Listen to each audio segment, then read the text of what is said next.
በስመ አብ ወወልድ ወመንፈስ ቅዱስ አሐዱ አምላክ። በስመ አብ ወወልድ ወመንፈስ ቅዱስ አሐዱ አምላክ። በስመ አብ ወወልድ ወመንፈስ ቅዱስ አሐዱ አምላክ አሜን።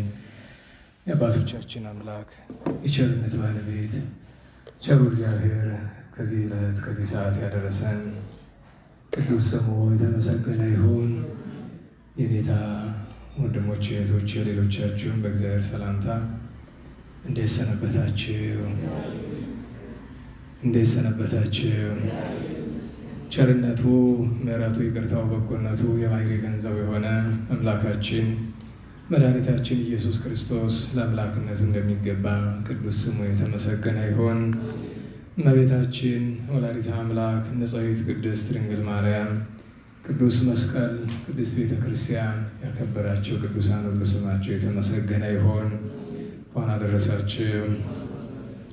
ክርስቶስ ተንሥአ እሙታን አሰሮ ለሰይጣን ሰላም ሆነ። በይቅርታው በቸርነቱ ፍስሐ፣ ሰላም፣ ተድላ፣ ደስታ፣ ፍቅር፣ አንድነት፣ ገነት፣ መንግሥተ ሰማያት የሰጠን የአባቶቻችን አምላክ ቸሩ እግዚአብሔር በድጋሚ የተመሰገነ ይሁን። የቅዱስ ማቴዎስ ወንጌል ምዕራፍ 28 ቁጥር 1። በሰንበትም ማታ ለእሑድ አጥቢያ ማርያም መግደላዊትና ሁለተኛዋ ማርያም መቃብሩን ሊያዩ መጡ። እነሆ ታላቅ የምድር መናወጥ ሆነ፣ የእግዚአብሔር መልአክ ከሰማይ ወርዷልና። ቀርቦም በመቃብሩ አፍ ላይ ድንጋዩን አንከባሎ በላዩዋ ተቀመጠ። መልኩም እንደ መብረቅ፣ ልብሱም እንደ በረዶ ነጭ ነበረ። እርሱንም ከመፍራት የተነሳ መቃብሩን የሚጠብቁ ታወኩ፣ እንደ በድንም ሆኑ። መልአኩም መልሶ ሴቶችን እንዲህ አላቸው፣ እናንተ ሳትፍሩ የተሰቀለውን ኢየሱስን እንደምትሹ አውቃለሁና በዚህ የለም። እርሱ እንደተናገረው ተነስቷል። ነገር ግን ኑና ተቀብሩበት የነበረውን ቦታ እዩ። ፈጥናችሁም ሂዱና ከሙታን ተለይቶ ተነሳ፣ እነሆ ወደ ገሊላ ይቀድማችኋል፣ በዚያም ታዩታላችሁ ብላችሁ ለደቀ መዛሙርት ንገሯቸው። እነሆም ነገርኋችሁ። በፍርሃትና በታላቅ ደስታም ከመቃብሩ ፈጥነው ሄዱ፣ ለደቀ መዛሙርቱም ይነግሯቸው ዘንድ ሮጡ። እነሆም ጌታችን ኢየሱስ አገኛቸውና ሰላም ለእናንተ ይሁን አላቸው። እነርሱም ቀርበው እግሩን ይዘው ሰገዱለት። ከዚህም በኋላ ጌታችን ኢየሱስ እንዲህ አላቸው፣ አትፍሩ፣ ሂዱና ወደ ገሊላ እንዲሄዱ ለወንድሞቼ ንገሯቸው፣ በዚያም ያዩኛል። ስለ ቅዱስ ቃሉ ቸሩ አምላካችን ቅዱስ ስሙ የተመሰገነ ይሁን። የተመሰገነ ይሁን። በእውነት መድኃኒታችን አምላካችን ኢየሱስ ክርስቶስ ተነስቷል። ትንሣኤውን ለወዳጆቹ ገልጧል። በትንሣኤው ብርሃን የዓለም ድህነት ለፍጥረት ሁሉ ተገልጧልና ቸሩ አምላካችን እኛ ባይገባንም በዳግም ትንሣኤ፣ በዳግም ጉባኤ፣ በዳግም ልደት ጻድቃን ለክብር በሚነሱበት፣ ኃጥአን ለሐሳር በሚነሱበት ጊዜ ሁላችንም ለበጎ ትንሣኤ የተዘጋጀን የበቃን ያደርገን ዘንድ ቸርነቱ ይርዳን። ቀደም ሲል ያነበብኩላችሁ የመጽሐፍ ቅዱስ ርዕስ የትምህርታችን ርዕስ አይደለም። የትምህርታችን ርዕስ ዛሬ ቤተክርስቲያን በዓለ ዕረፍቱን የምታከብርለት ታላቅ ቅዱስ ሰማዕት፣ ጻድቅ፣ ሐዋርያና ደራሲ የቤተ ክርስቲያን መምህር የሆነ በደብረ ሊባኖስ ገዳም ከተሾሙ ቅዱሳን መምህራን 11ኛው ከአቡነ ተክለ ሃይማኖት ተቆጥሮ 11ኛው ቅዱስ መምህር አባ ዕንባቆም የተናገረውን ቃል የትምህርታችን ርዕስ እናደርጋለን። ቅዱስ አባታችን አባ ዕንባቆም አፈቅረኪ ድንግል በኩሉ ልቤ፣ ድንግል ሆይ በፍጹም ልቤ እወድሻለሁ ይላል። የቅዱስ ታሪኩ ምንድን ነው የሚለውን በአጭር እንመለከታለን። ዛሬ የእመቤታችን የድንግል ማርያም ወርሃዊ መታሰቢያ በዓል ነው። ወርሃዊ በዓሏ የእመቤታችን በ21 የሚከበረው እንደ ዓመታዊ በዓል ይቆጠራል። ከእመቤታችን 33 በዓላት መካከል 12ቱ የ12ቱ አውራ 21ኛ ቀኖች ናቸው። ስለዚህ ዛሬ እመቤታችን ወርሃዊም ዓመታዊም ሊባል የሚችል በዓል ነው። ስለዚህ እመቤታችን በተመለከተ እንነጋገራለን። ከሁሉ የሚቀድመው ግን ዘመነ ትንሣኤ ነውና የትንሣኤ ጊዜ ነውና ጥቂት ነገር ስለ ትንሣኤ መነጋገር ይገባል። ከዚህ በፊት አንድ ኃይለ ቃል ያለፈው ዓመት ተናግሬ ነበረ። መቼስ በእኛ ዘመን የኢትዮጵያ ኦርቶዶክስ ተዋሕዶ ቤተክርስቲያን ትልቁ ፈተና ሰው መከተል ነው። ስለማዝን ነው። ዛሬ እናንተን ስላገኘኋችሁ ደስ ብሎኛል። ግን አስቡት፣ ለዚያውም ቅዱሳንን የሚከተል የታደለ የተመረጠ ነው። በጎ ሰው የሚከተል የታደለ ነው። ሰው ምን በጎ ቢሆን በሰማይ ያሉትን ካልሆነ በቀር በምድር እገሌ ኖረ አልኖረ ምንድነው ቁም ነገሩ? እገሌ መጣ አልመጣ ምንድነው ቁም ነገሩ? እናንተን አይደለም ወቅሳችሁ። ሰው እያዩ የሚመላለሱ ብዙዎች ናቸው። ምናልባትም በዚህ ዘመን በተለይ ወጣቱ 80-90% በሚባል መንገድ በመላ ሀገራችን ሰው እያየ ነው።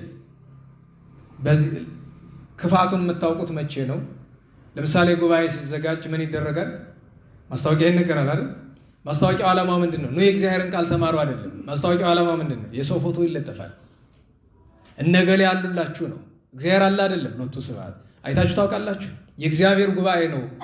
ማንም ያስተምር ማን ኑ ተገኙ የሚል ማስታወቂያ አይቶም ያውቃል? ታውቃላችሁ? እኔ አይቻልም። መሀል ሀገርማ ዛሬ ምን ተጀምሯል? እነገሌ ስለሚገኙ የመግቢያ ትኬት አለው እየቆረጣችሁ ለምትገቡ ነው። ቃል እግዚአብሔር በገንዘብ መሸጥ ተጀምሯል መሀል ሀገር። ታዲያ ምን ይሏቸዋል? አይ ገንዘቡን እኮ ለገቢ ነው የምናወለው። ይሄ ሁሉ ወንድሜ አንድ ህግ ልንገራችሁ። አንተ የለበስከው አንቺ የለበስሽው እኔ የለበስኩት ልብስ ጌጸኛና ውድ ልብስ ቢሆን ልብሰ ምክር ይባላል። ለትምክህት የሚለበስ ልብስ ነው። ሰው ጌጠኛ ነገር ሲለብስ ለመመካት ነው። እኔ እንዲህ ነኝ፣ መልካለኝ፣ አምራለሁ፣ እንዲህ ነኝ እዩኝ ነው። የወርቅ ልብስ ሲለብስ ያ የወርቅ ልብስ የለበሰ ያ ደህና ልብስ የለበሰ ሰው ድሃ ተርቦ እሱ እንደዛ በማድረጉ ምክንያት የገሃነመ እሳት ፍርድ ይጠብቀዋል። ማናችንም ይጠብቀናል። ብዙ ልብስ ቤታችን አከማችተን እግረ መንገዱን ሂታል አስተባባሪው ልብስ የሚያስፈልጋቸው ሰዎች ካሉ ያዝ እስኪ። ሰሞኑን ብዙ ልብስ እየመጣ ነው ብለውኛል ከውጭ ለነዳያን ለዚያም ቢሆን እና አንድ ሰው ደህና ልብስ ካለው ድሃ ከተራበ ያንን ከተራቆተ ሊያለብሰው፣ የሚሸጥ ከሆነ ደግሞ ሽጦ ሊያጎርሰው ይገባል። ነገር ግን ቤተ ክርስቲያን ውስጥ ለምሳሌ የወርቅ መስቀል አለ አይደለም? አንዳንድ ቤተ ክርስቲያን እንዴት ዋላችሁ? መቼም ትንሽ ብትሆኑ እግዚአብሔር ይመስገን ለማለት አታነሱም። እንዴት ዋላችሁ? የወርቅ መስቀል ያለባቸው አድባራት አሉ አይደለም? ድሃ ቢራቢያን የወርቅ መስቀል አውጥተን ሽጠን ለድሃ እንሰጠዋለን? አንሰጠውም።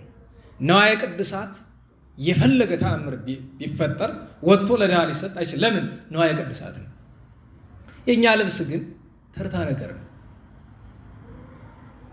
ተርታ ነገር ነው እና እኔ የቤተ ክርስቲያንን ቅዱስ መስቀል ሽጬ ለድሃ ሰጠው ብዬ እንደ ጽድቅ ካወራውኝ እብደት ነው። ልክ እንደዛ ሁሉ ቃል እግዚአብሔር የማስተምራቸው አስከፍዬ ነው ብለህ ገንዘብ አስከፍለህ አስተማርኩ ብለህ ያንን ገንዘብ ለገዳም ብትረዳው በቤተ ክርስቲያን ላይ መዘበት ነው የሚሆንብህ። ሁልጊዜ እንደምለው ቀላሉ መንገድ ምንድን ነው? ኑ ተማሩ ትላለህ። ሰው ከተማረ የእግዚአብሔር ቃል ከገባው ምን ትለዋለህ? እገሌ የሚባል ገዳም ተቸግሯል፣ እርዳ፣ አስራት አውጣ ትለዋለህ። እሱ አይደለም ይሻል እንጂ በግድ ካልከፈልክ አትማርም የእግዚአብሔርን ቃል ተብሎ እዚህ ያደረሰን ምንድነው የሚባል ቃል እግዚአብሔርን እኔን ጨምሮ ሁላችንም ሰዎች እኛ እንዲከተሉን መሳሪያ ያደረግነው። እውነቴን ነው። ለእኔ ትልቁ ፌለር ትልቁ ውድቀት ብዬ የማስበው ይሄን ነው። ምክንያቱም ለዘመናት ምናልባት የእድሜን እኩሌታ ያክል የጮኩት የለፈለፍኩት ፍሬ እንዳላፈራ የማውቅበት መንገድ ይሄ ነው። ምክንያቱም እግዚአብሔርን ማምለክ እንዲገባቸው ማድረግ ቢቻለን ኑሮ እገሌ ሲቀርብ አልቀሩ ነበር። እንዴት ዋላችሁ? አስቡት። እና ስለዚህ ነገር እናንተን ምስጋና ለስጋ ለባሽ በምድር ላለ ሰው የሚጠቅም ነገር አይደለም፣ ግን መልካም ነው። ግን ደግሞ አስተውሉ፣ እናንተም ነገ ተረኞች እንዳትሆኑ። ሰውን ባዕድ አምልኮ አስተምረነዋል። እኔ የንታ ባሉበት መድኃኔዓለም የጠበቃቸውና የንታ ሊቀ ሊቃውንት ጉባኤ ብዙ ጊዜ ምን አይነት እንዴት ማስተማር ይወዳሉ መሰላችሁ? ድንገት ዝም ብሎ ይመጣሉ። ለምሳሌ ዝም ብሎ ስለ ትምህርት ላይ ሰተት ብሎ ገብተው ይቀመጣሉ። እንጃ ዛሬ አላውቅም እንግዲህ በፊት የሚያደርጉት እንደምናገር ነው። ለምን የሚባል እሳቸው አሉ ተብሎ ሰው እንዲሰበሰብ ፍላጎት የላቸው። መቼም ከእሳቸው የሚበልጥ መምህርና ሰባኪ በዘመናችን እኔ አላውቅም። የለም እንዳለል በከኔ እውቀት ልቅ ውጪ የሆነ እኔ የማላውቀው ሰው ሊኖር ይችላል። እኔ ግን የማውቀው የለም። የሚገርማችሁ ነገር በጣም ምርጡን ትምህርት የሚያስተምሩ ጥቂት ሰው ሲኖር ነው። ብዙ ጊዜ ልብ ብላችሁ ከታዘባችሁ ለምን የሰው መብዛት አለመብዛት ለሳቸው ጭንቅ የለውም። እና ስለዚህ እኔ ከስንት ጊዜ በኋላ መጥቼም ቢሆን ያለመጣሁበትን ምክንያት መድኃኔዓለም የሚያውቀው ወደፊት የሚሆነውን ነገር እግዚአብሔር ያውቅና ግን እንደዚህ የምንዋቀሰው ጥሩ ስላልሆነ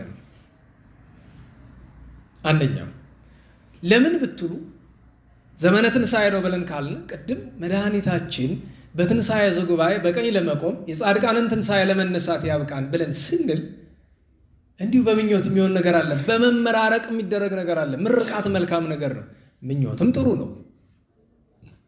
መመኘት አይከፋም። ነገር ግን የእግዚአብሔር መልአክ ቅዱስ ሚካኤል፣ ቅዱስ ድሜጥሮስ በዚያ ሁሉ ቅድስናው እያለ ግን ደግሞ የበዓላት የአጽዋማት ነገር ውሳኔ ስላላገኘ ጾመ ነነዌ፣ አብይ ጾም፣ ጾመ ሐዋርያት ሁልጊዜ ሰኞ ሰኞ ቢገቡ ደብረ ዘይት ሆሳዕና፣ ትንሣኤ ጰራቅሊጦስ ሁልጊዜ እሁድ እሁድ ቢውሉ ስቅለት ሁልጊዜ ከዓርብ ባይወጣ ዕርገት ከሐሙስ ርክበ ካህናት ጾመ ድህነት ርክበ ካህናት ማለት የዛሬ ሳምንት ረቡዕ ማለት ነው። ጾመ ድህነት እነዚህ ከረቡዕ ባይወጡ ብሎ ተመኘ። መልአኩ መጥቶ ምን አለው? ነገር በምኞት አይፈጸምም አለች። እንዳትረሱ። ደህና ዋላችሁ። ምኞት መልካም ነው፣ ግን ነገር ጉዳይ ቅድስና መልካም ስራ በምኞት አይፈጸምም። ምኞት መነሻው ሊሆን ይችላል እንጂ እየሰማችሁ ነው። መመኘት ብቻውን በቂ አይደለም እና በዳግም ጉባኤ በዳግም ትንሣኤ በቀኙ እንድንቆም ካስፈለገ ለዚያ የሚገባ ሰብዕና ሊኖረን ይገባል። ሙከራ ማለት ቢያንስ ቢቀር በዚህ ዘመን ኤርምያስ ምንድን ያለ ነቢዩ ቅዱስ ኤርምያስ በስጋ ለባሽ የሚታመን ሁሉ የተረገመ ነው ይላል አይደል? አስባችሁታል? ሰው የሚከተል የተረገመ ነው ይላል። የተረገመ ነው። ቅዱስ ዳዊት ምን አለ? ከንቱ ተአምኖ በሰው በሰው መታመን፣ ሰውን አምኖ መሄድ መጓዝ ከንቱ ነው። በእግዚአብሔር ንገብር ኃይል ትፈልጋላችሁ? ኃይል ማድረግ እንፈልጋለን? ንገሩኝ።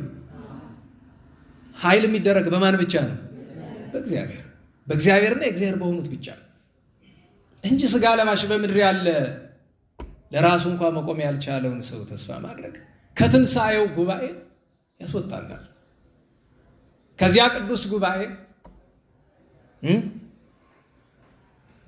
ቅዱስ ጉባኤ ያስወጣናል። እንዲያው ቢቀር እንኳን ቅዱስ አትናቴዎስ በቅዳሴው እንደሚለው በዳግም ጉባኤ ጊዜ በዳግም ትንሣኤ ጊዜ አሜሃ ሰአሉ ለነ አስተምሩ በእንቲአነ ቅዱሳንን ያን ጊዜ ስለኛ ለምኑ እኛን አማልዱ እንዲህ የምንላችሁ ግን ይላል ቅዱስ አኮ በስንነ በጥሬ አተርጓጉም በውበታችን በምስጢሩ በበጎ ስራችን በቅድስናችን አይደለም እንዲህ የምንላችሁ አላ በስንክሙ በእናንተ ቅድስና በእናንተ እምነት እንጂ ወአኮ በከመ ምግባሪነ ርኩስት ይላል። በእኛ የረከሰ ስራ አይደለም። አላ በከመ ምሕረቱ ለአምላክነ እንደ አምላካችን ቸርነት በፍርድ ቀን አማልዱን ይላል። ሰው እየተከተሉ እንዲሉ ለመለጸለይ እኮ አይመችም። ቅዱሳንን አማልዱን ለማለት እነሱ ድል ነስተዋል። ሰው ብለን ስንል በምድር ያለውን ስጋ ለባሽ ማለታችን እንጂ ቅዱሳንን ማለታችን አይደለም። ለምን? ድል ነስተዋል። ከዚያ በኋላ መውደቅ አለባቸው። አምላካቸውን ስለሚመስሉ አምላካቸው ስላደረባቸው እነሱ መጠጊያ ናቸው። በምድር ያለ ሰው ግን መጠጊያ አይሆንም። ማንም ከቶኑ ለማንም መጠጊያ አይሆንም። ለምን? ለራሱ መጠጊያ የሚሻ እንዴት ለአንተ መጠጊያ ይሆናል? ገብቷችኋል? እንዴት ዋላችሁ? እንዴት ዋላችሁ? ለራሱ በሉ እስቲ መጠጊያ የሌለው እኔን እንደምን ያስጠጋኛል? አየው፣ ልትጠጋበት የምትሞክረው እኮ ለራሱ መጠጊያ የለውም። አንተ ቤት የሌለውን ሰው አሳድረኝ ትለዋለህ? የሚበላው የሌለውን ሰው አብላኝ ትለዋለህ? ራቁቱን ያለ ሰው አልብሰኝ ትለዋለህ? በምድር ያለ ሰው እኮ ማለት እኮ እሱ ነው። ሁላችንም እንደዚህ ያለን እኮ እና ለጌታችን ትንሣኤ ቅዱሳን ሐዋርያት ክብር፣ የክብር ክብር፣ ጸጋ በጸጋ ላይ ጸጋ ያገኙበትን የትንሣኤ በረከት ለማግኘት ካስፈለገን ወንድም እህቶቻችን እኛ ለበጎ ሐሳብ ለበጎ ስራ ክርስቶስ መድኃኒታችን አምላካችንን ለማምለክ እመቤታችን ለመውደድ ቅዱሳንን ለመከተል መዘጋጀት አለብን ለማለት ነው። እንግዲህ ኃይለ ቃል ነው ነገሩ። እግዚአብሔር መድኃኔዓለም የሰማነውን በዝነ ልቦናችን ያሳድርልን። እንግዲህ የትምህርታችን ርዕስ ምን ነበረ? አፈቅረኪ ድንግል በኩሉ ልቤ፣ ድንግል ሆይ በፍጹም ልቤ እወድሻለሁ።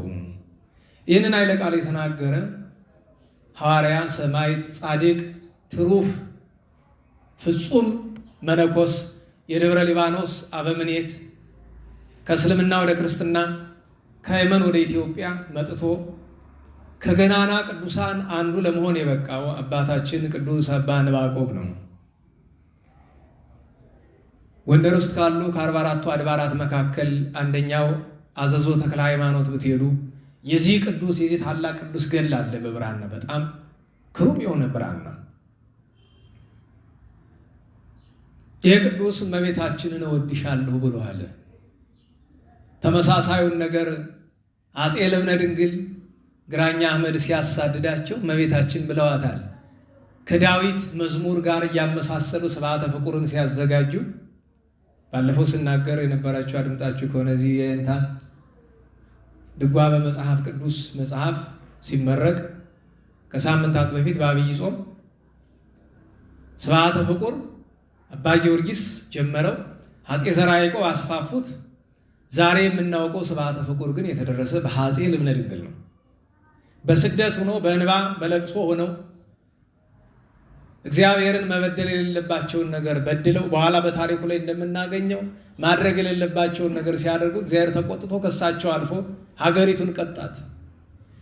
ያን ጊዜ በመካከል ሲለምኗት ቆይቶ ለመዝሙር 17 ሲያናጽሩ አፈቅረኪ ድንግል በኩሉ ኃይሌ፣ ድንግል ሆይ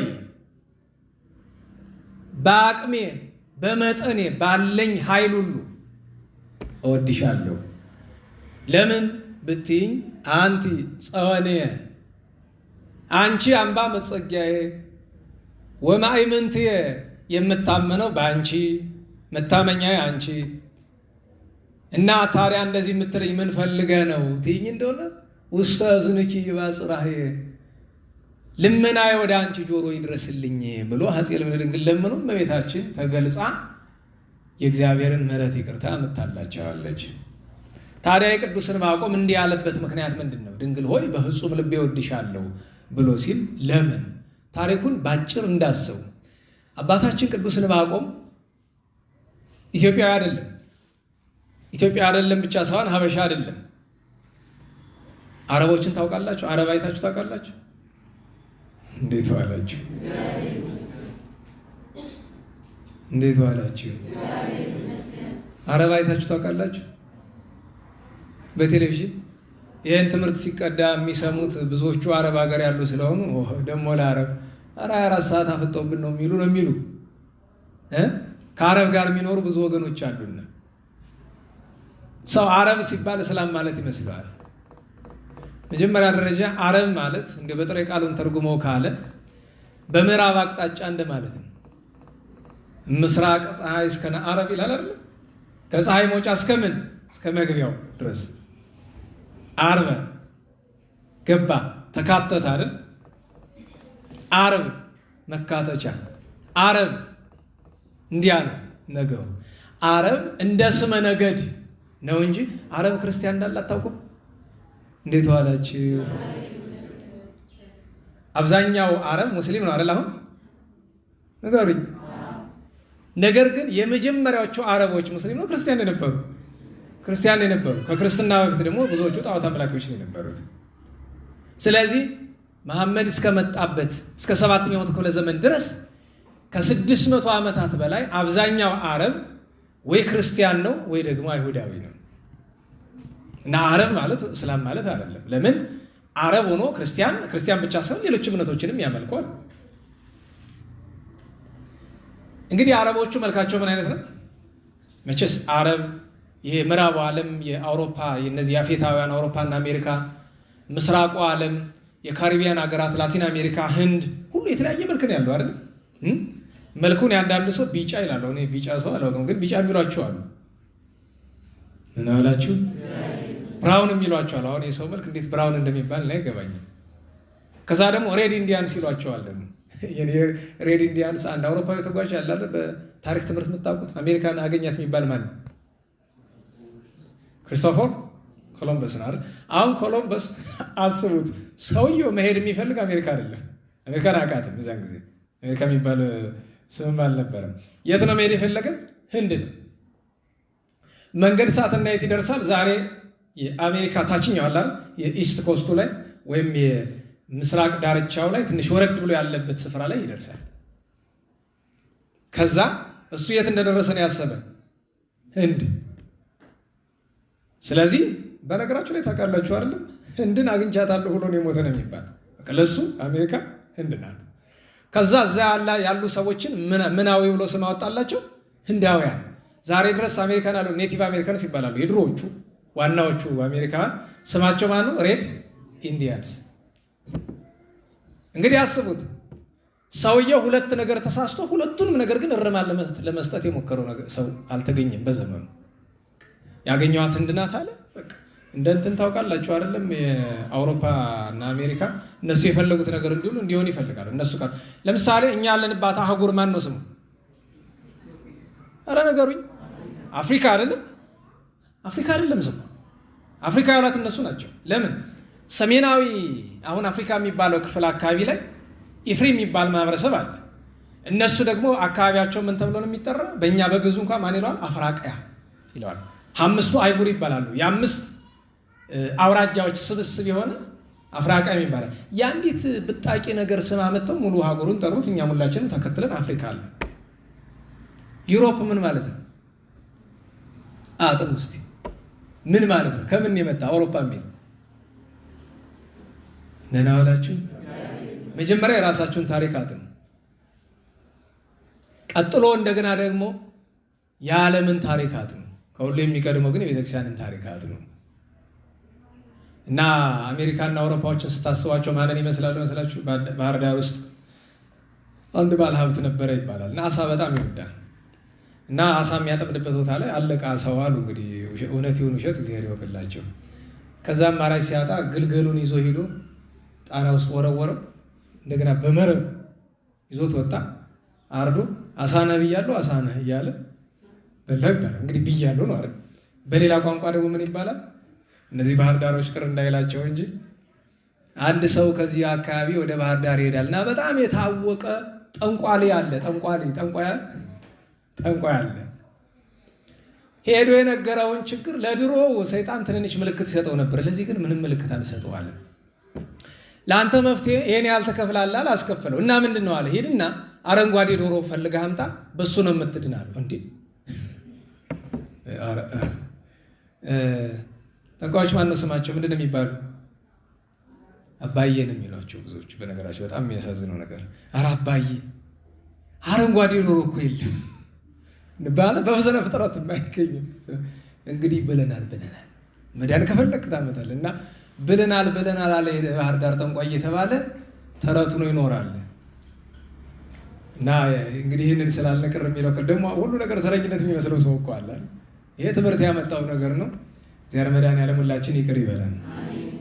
እና እነሱ የፈለጉት ነገር እንዲሆንላቸው ነው ሁልጊዜ ምኞታቸው። ለሁሉም ስም ሲያወጡ እገሌ ሬድ ነው፣ እገሌ ግሪን ነው፣ እገሌ ብራውን ነው፣ እገሌ ምናምን ነው ይላሉ። እኛን ደግሞ እንግዲህ ምንድን ነው ያሉን? ሀበሺ የሚሉን እኛ ምንድን ነን? አሁን እኔ ምንድን ነው? ጥቁር ነው፣ ቀይ ነው። የሁላችሁ ሁላችንም አንድ መልክ ነው ያለን። እሱ ምንድን ነው? አርአያ እግዚአብሔር። አታምኑ? አታምኑም ወይ? ከመሃላችን መልከ ጥፉ አለ? ንገሩኝ። አንድን ሰው መልከ ጥፉ ማለት ፈጣሪውን መስደብ ነው። ሁለቱ ስብሐት አንዳንድ ጊዜ እንደ አፍ አመልጦ ሁላችንም አፍ ላይ ቢመጣ እንኳን ስህተት ነው። ንስሐ የሚገባበት ከእግዚአብሔር ምሕረት የሚለመንበት ነው። እግዚአብሔርን ማክበር የሚገባ መጀመሪያ በስነ ፍጥረቱም ስለሆነ አንድ አባት ሰማ የሚባሉ አባት ታውቋቸው ከሆነ አብዬ ጊዜ አሉ። አንድ ቀን መጽሐፍ ይዘው እየወሰዱ ወደዛ ያስቀምጣሉ። እድሜያቸው ስለገፋ ደከማቸው እና ካለበት ነው ለቀቁት ወደዛ። በጣም ተበሳቸው። ደግሞ በጣም ወዶ መጽሐፍ ነው፣ ስንክሳር ማለት ነው እንግዲህ ይገባቸዋል። ተበሳጭቼ እንዴት መጽሐፍ ይወረውራሉ ብዬ በቃ እንካስላንት እያገባን ያውም ቤተ ክርስቲያን ውስጥ ብዙ ስንነጋገር እኔ የረታኋቸው መስሎኝ ለማሸነፍ እሱ መቼ ነው ቅዱሳት መጻሕፍትን የሚያከብሩ ብዬ ስላቸው አረ ከመጽሐፉ ሳተደርስ አንተ መቼ ነው ሰው የምታከብር? ግን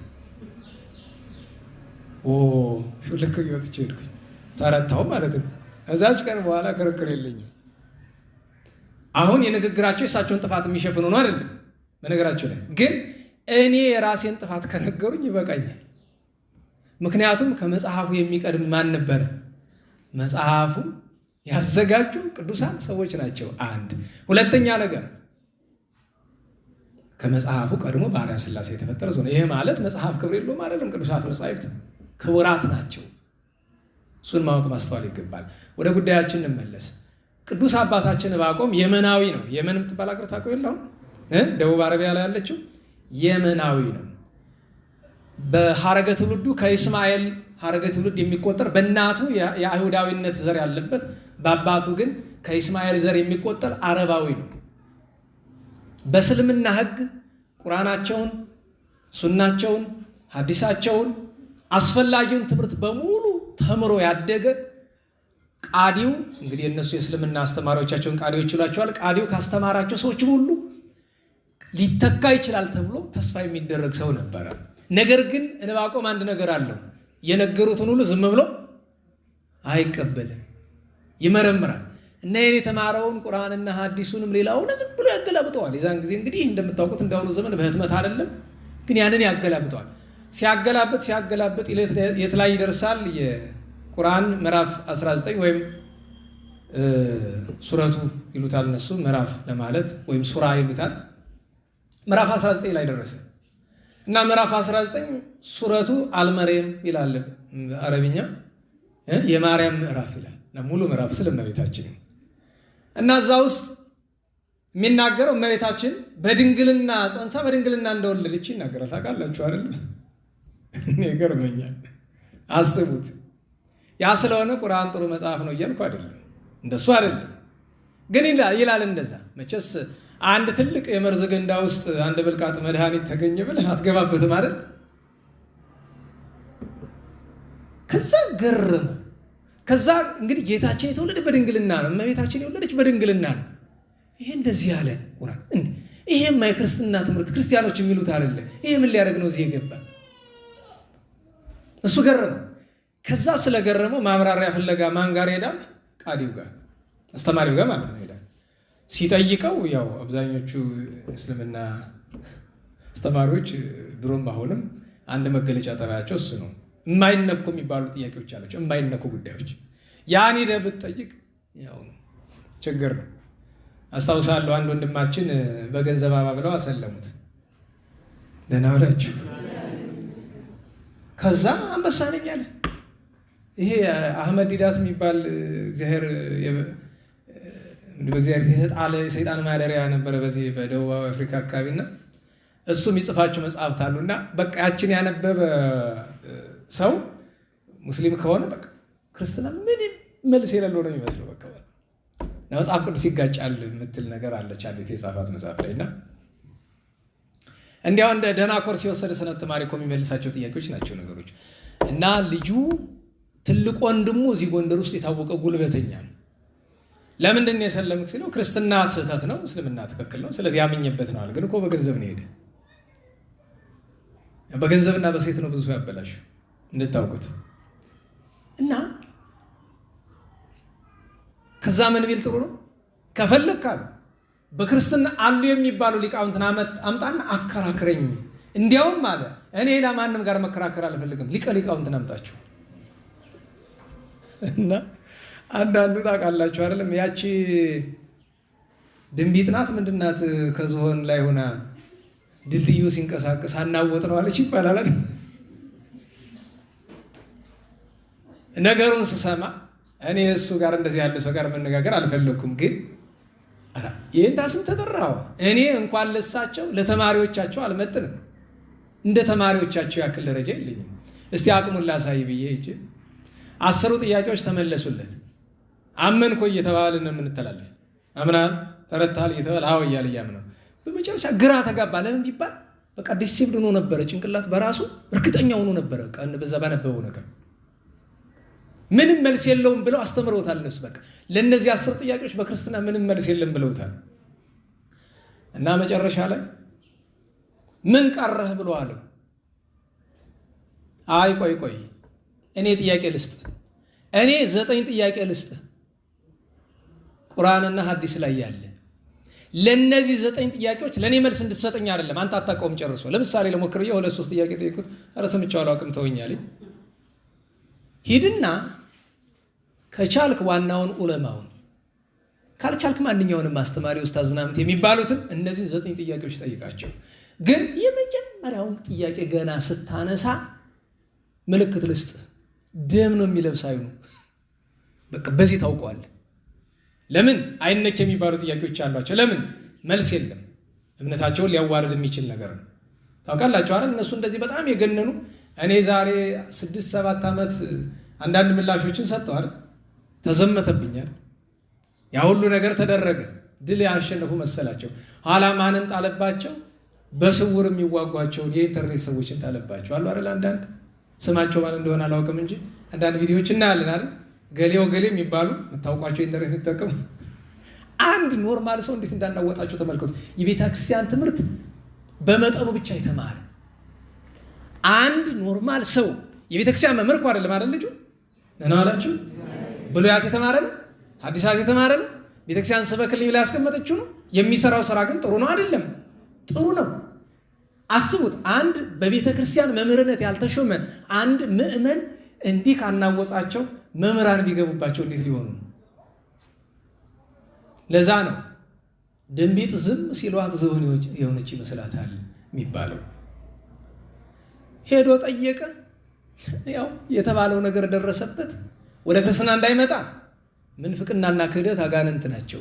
ቀላል አይደለም። ጾም ጸሎት ይፈልጋል። አገር ጥሎ ጠፋ። በቃ ወደ ሁለቱም መሆን አልቻለም። ይሄን አስታውሳለሁኝ። እና አባ ዕንባቆም ሄዶ ቃዲዮን ሲጠይቀው ምንድን ነው የተመለሰለት? ቁጣ፣ ብስጭት። እንዴት ትጠይቃለህ? ደህና ዋላችሁ? እንዴት ዋላችሁ? በክርስትና ውስጥ ይሄ አይጠየቅም የሚባል ጥያቄ የለም። ከምስጢረ ሥላሴ የከበደ ነገር የለም አይደል? በምስጢረ ሥላሴ ላይ ጥያቄ ማንሳት አትችልም አይባልም። ነገር ግን ስትጠይቅ ለመረዳት ራስን ዝግጁ ማድረግ ምስጢር ስለሆነ መንፈሳዊ ጉዳይ ስለሆነ። በነገራችሁ ላይ በክርስትና ጉዳይ እኮ ጥያቄ ስጠይቅ በቃላችን ብቻ አይደለም የምንመልሰው። ለምሳሌ ትምህርተ ዋዕት ትርጓሜ ላይ ልብ ብላችሁ አዳምጣችሁ ከሆነ ትምህርተ ዋዕት ላይ አንድ በዜና አበው ያለ ታሪክ አለ። 2 ወንድማማቾች በምናኔ ይኖራሉ። ስጋው ደግሞ ሲቀበሉ አንደኛው የበቃ ነው፣ አንደኛው ያልበቃ ነው። ትንሽየው አልበቃም፣ ትልቅየው በቅቷል። ትንሽየው የክርስቶስ ስጋው ደግሞ አማናዊ ስጋው ደግሞ መሆን እንደምን ይቻላል እያለ ልቡ ይጠራጠርበታል። ግን እንዳይጠይቅ ደግሞ ይፈራል። ትልቅየው የበቃ ስለሆነ ነገሩን አውቆ ለማደፋፈር ምን አለው? አንተ ወንድሜ አለው። አቤት። እንደ ስጋው ደግሞ ነገር ረቆብኝ ይኖራል። ስጋ ወልደ አምላክ ደመ ወልደ አምላክ የመሆኑ ነገር እንዴት ነው እያልኩ ስመራመር እኖራለሁ አለው። ትልቅየው አውቆ። ትንሽየው ምን አለ? ወንድሜ ፈርቼ እኮ ነው እንጂ እኔም ይጨንቀኛል ብሎ አለ። ከዛ ትልቅየው ምን አለው? እንሂድ እስኪ ሱባኤ እንግባና እናስቀድሳለሁ። ሱባኤ ይዘው ቆይተው እግዚአብሔር ሆይ ምስጢር ግለጥልን ብለው ሱባኤ ይዘው ቆይተው ወደ ቅዳሴ ሲገቡ ትልቅየው ጌታዬ ሆይ እባክህ እኔ ማየውን እንዲያይ ግለጥለት ብሎ አለ። ሰግዶ ሲነሳ ወድቆ ኑሮ ሲነሳ ሀበነት ሲባል ክርስቶስ መድኃኒታችን በአምሳለ በግ ጸዓዳ በመንበሩ ላይ ሆኖ ካህኑ ሲፈትተው ተፈትቶ ምዕመናን ተቀበሉት። እንደገና እንደነበረው ሆኖ ሲያርግ በአይኑ ተመለከተ። በዚህ ባይኑ በህልም አይደለም። ደንግጦ ወደቀ። ወንድሙ ይዞት ወጣና ወንድሜ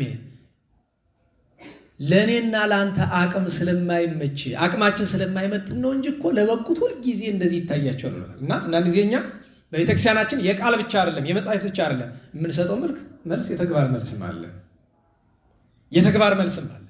ለምሳሌ ቅዱስ ሚካኤል እንደሚራዳ በተግባር ማሳየት የምንችልበት መንገድ አለ። ቅዱስ ሚካኤል የምናምነው ከሆነ ብንጠራው ይመጣል።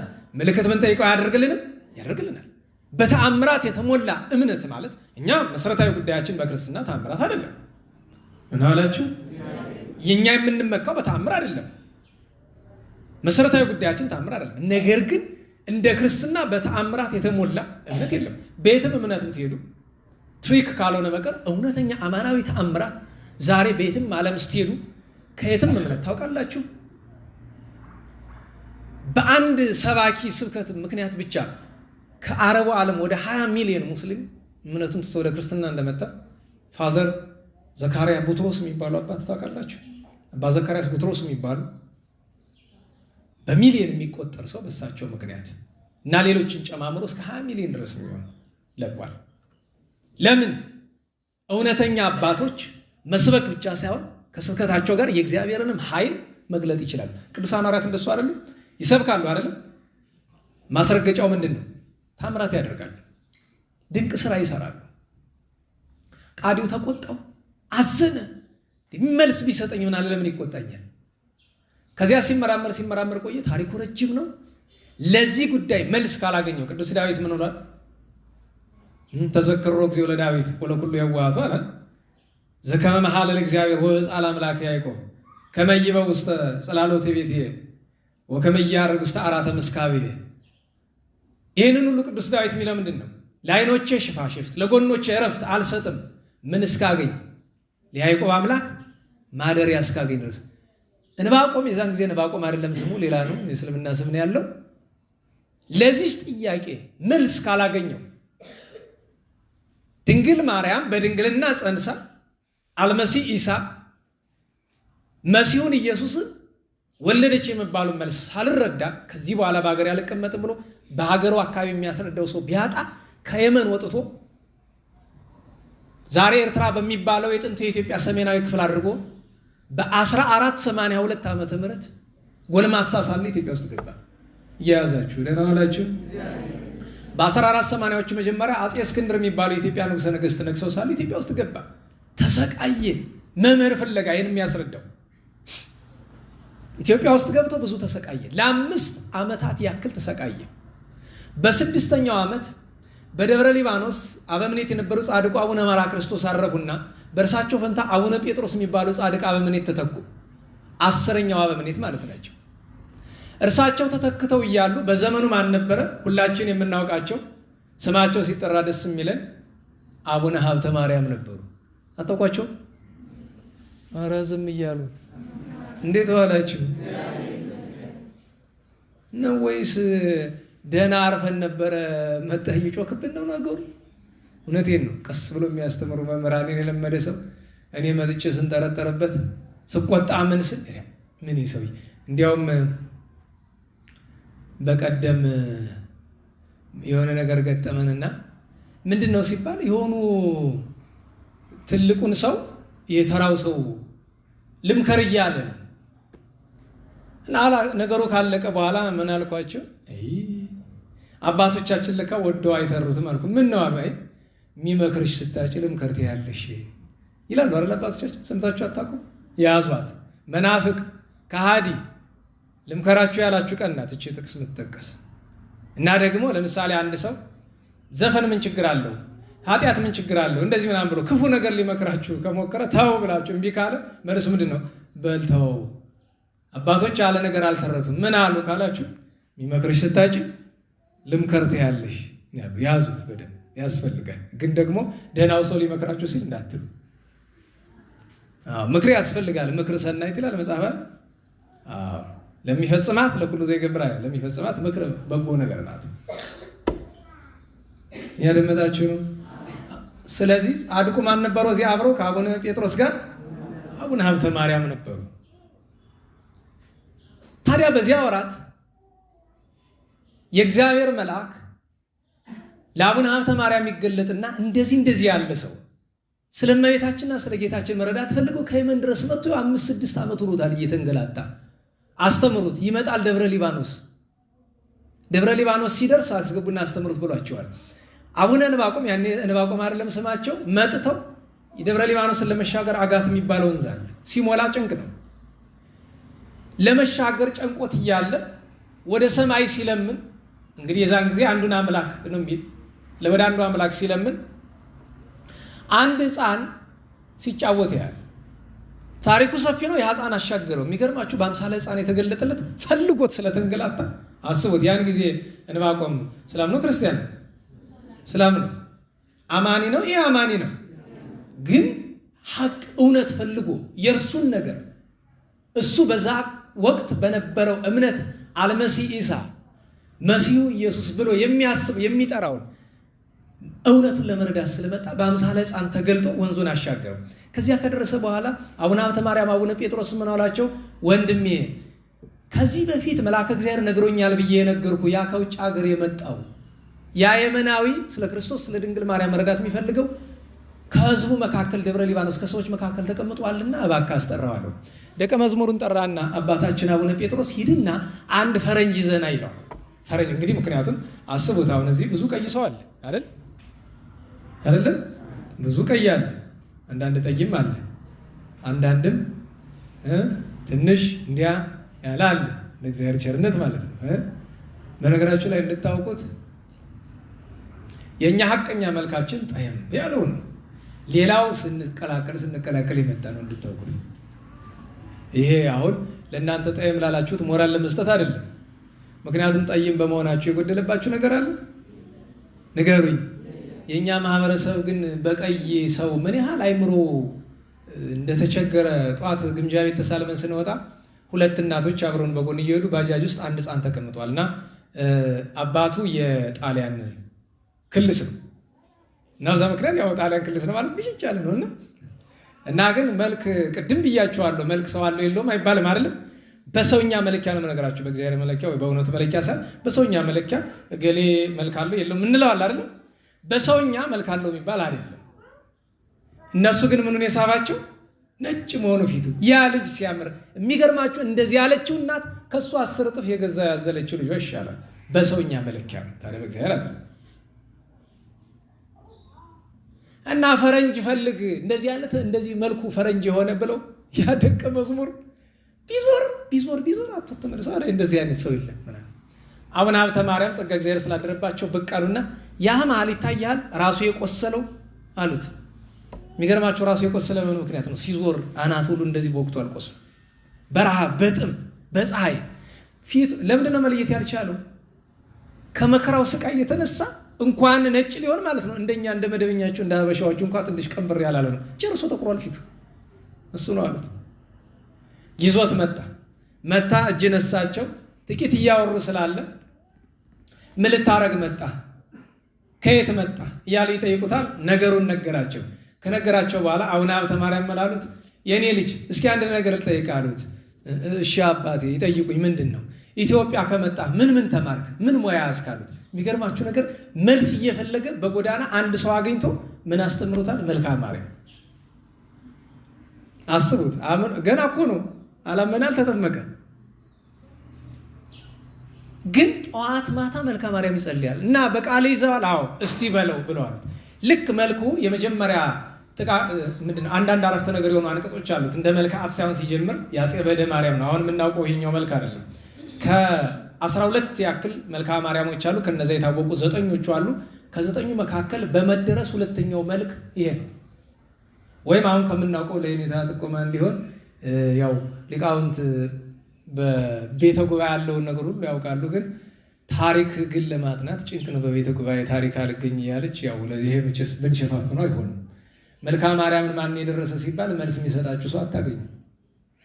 9 መልክዓ ማርያም አለ ቢባል ጉባኤ ቤት ውስጥ ብዙ ሰው ቁልጭ ማለቱ አይቀርም። በግልጽ ማንነጋገር ለምን ሁሉ ነገር አንድ ስፍራ ላይ ሊገኝ አይችልም። ደግሞ ሄዶ ለምሳሌ ሰው ቤተልሔም ሄዶ ትርጓሜ ድጓ ነው አይደል? ተምሮ ይመጣል። ትርጓሜ ደግሞ እዚህ ነው አይደል? አቋቋም ደግሞ ወዲያ ነው። ሁሉም ቦታ ስላለው የታሪክ ቦታ አለ። እንዴት ዋላችሁ? የታሪክ ጉባኤ ቤት እንክፈት እንዴ? ታሪክ ብቻ የምናስጠናበት? እውነቴን ነው። ታሪክ የማያውቅ ሰው እኮ ምን ቢማር እኮ ምንም ድርሱ አይታወቅም። በግልጽ ማልነግራችሁ ታሪክ በጣም አስፈላጊ ነገር ነው። ታሪክ ከሌለ ምንም ነገር መረዳዳት አይቻልም። እና መልክዓ ማርያም መጀመሪያ የተደረሰችው ዛሬ መልክዓ ማርያም ሳልሲት የምንላት ናት። እሳቸው ያውቁታል። ህልመ ዮሴፍ ብላሉት። በነገሮች ላይ ድርሰቱ ህልመ ዮሴፍ አይደለም። ህልመ ዮሴፍ ያሉት የኋላ ክፉ ሰዎች ናቸው። መሀል ላይ የቅዱስ ዮሴፍን ስም ያነሳሳ አንቀጽ አለው። እመቤታችንን እስቲ እመቤቴ ሆይ በሉኝ እስኪ በህልሜ በሉ እንጂ ተገለጭልኝ። አሁን እንደዚህ ብሎ መጸለይ ነውራለ? እንደዚህ የሚሉ ቃላት ይደጋገማሉ። ምክንያቱም ይህንን የደረሱት እመቤታችንን በህልም ማየት ደስ የሚያሰኛቸው ጻድቁ አፄ ዘርዓ ያዕቆብ ናቸው። ደብረ ምጥማቅ በሱባኤ ሳሉ ጻድቃኔ ላይ የደረሱት ድርሰት ነው። ታዲያ የእኛ ሰው ምን አደረገል? መልኳን ለወጥ አደረገና መልክዓ ማርያም የሚለውን ትቶ ምን አላት? ህልመ ዮሴፍ አለና ለሌላ የማይረባ ነገር ሊጠቀምበት ይሞክራል። ድርሰቱ ግን የመንፈስ ቅዱስ ነው። ታዲያ ዛሬ በቤተ ክርስቲያን ጥንትኑ መልክዓ ማርያም ነው የሚባል። መልክዓ ማርያም የመጀመሪያው መልክዓ ማርያም ምናልባትም እሱ ነው። ዛሬ ግን በአደራደር ምክንያት ሲደረደር መልክዓ ማርያም ሳልሲት ተብላለች ያቺ ድርሰት። ስለዚህ የመጀመሪያው መልክዓ ማርያም እሷ ናት። ሁለተኛው የአፄ በደ ማርያም ነው። የአፄ በደ ማርያም ማለት ጻድቁ አቡነ እንባቆም ገና ወደ ክርስትና ሳይመጡ በመንገድ ሳሉ ያጠኑት መልክዓ ማርያም ነው። ያዳመጣችሁ? እንዴት ዋላችሁ? እየሰማችሁ ነው? ታዲያ እንባቆምን ምን አሉት? እስቲ ታዲያ በልልን። ለዛሬ የሚባል እኛ አንድ በልጅነቱ ውዳሴ ማርያም ወይ ሌላ መልካ መልክ እንደዚያ የተማረ ሰው ካለ እኛ ትንሽ የቤተ ክህነት ፊደል የቆጠርን ብለን የምናስበው ስናገኝ አንተ ምን እየተማርክ እንላለን። ውዳሴ ማርያም ከማን አድርሰዋል? ከዓርብ አድርሼዋለሁ። ዓርብ ከማን? ሙዳየ ፍረት ይላል። እሺ እንግዲያው እስቲ የዓርብ ማን ሸዋን ነው በልልኝ ትለዋለህ። እንደመፈተን ነው ነገሩ። እና አቡነ ሀብተ ማርያም እስቲ በልልን አሏቸው። የመጀመሪያዎችን አንቀጽ ደርሰው ልክ ወይ ሰውራኒ አክናፍኪ ምንተዋት ከሚለው አንቀጽ ላይ ሲደርስ አባ ዕንባቆም እንደዛ ሲል አቡነ ሀብተ ማርያም መሬት ላይ ወደቁ፣ ደንግጠው ሰገዱ። እና አቡነ ጴጥሮስ ግራ ገብቷቸው አባቴ ምን ሆኑ አሉ። መንታ የሆኑ ማለትም ሁለት ክንፎችሽ በመከራ ቀን ይጋርዱኝ ብሎ እመቤታችን ሲጠራት አጽፏን ዘርግታ ስትጋርደው አይቸኮሉ። ልብ በሉ። አቡነ ዕንባቆም አምኗል፣ ተጠምቋል። ግን ፍቅሯን ቅድም ጌታችን በመንገድ ወንዝ አሻገረው ብያቸው የለ። አሁን ደግሞ አስፈሩ። ታዲያ እኛ እኮ በነገራችሁ ላይ ርዕሳችን ድንግል ሆይ በፍጹም ልቤ እወድሻለሁ ነው አይደለም? በፍጹም ልባችን ከወደዳ እንኳን እኛ በእምነት የሥላሴ ልጅነት ያገኘ ነው። ገና እኮ ፍለጋ እሷን ፍለጋ ይመጣ ላልተጠመቀው ያደረገችውን ተመልከቱ። ከዚያ በኋላ አቡነ ጴጥሮስ አስተማሪ ሰጡት፣ ተማረ፣ ዲቁና ተቀበለ። በድንግልና የነበረ ቅስና ተቀበለ። በደብረ ሊባኖስ ሲያገለግል ኖረ። ከዚያ ኢትዮጵያ በገባ 18 እና 16 ስንት ነው? 34 አትሉ? ኧረ በሞቴ እንዴት ዋላችሁ?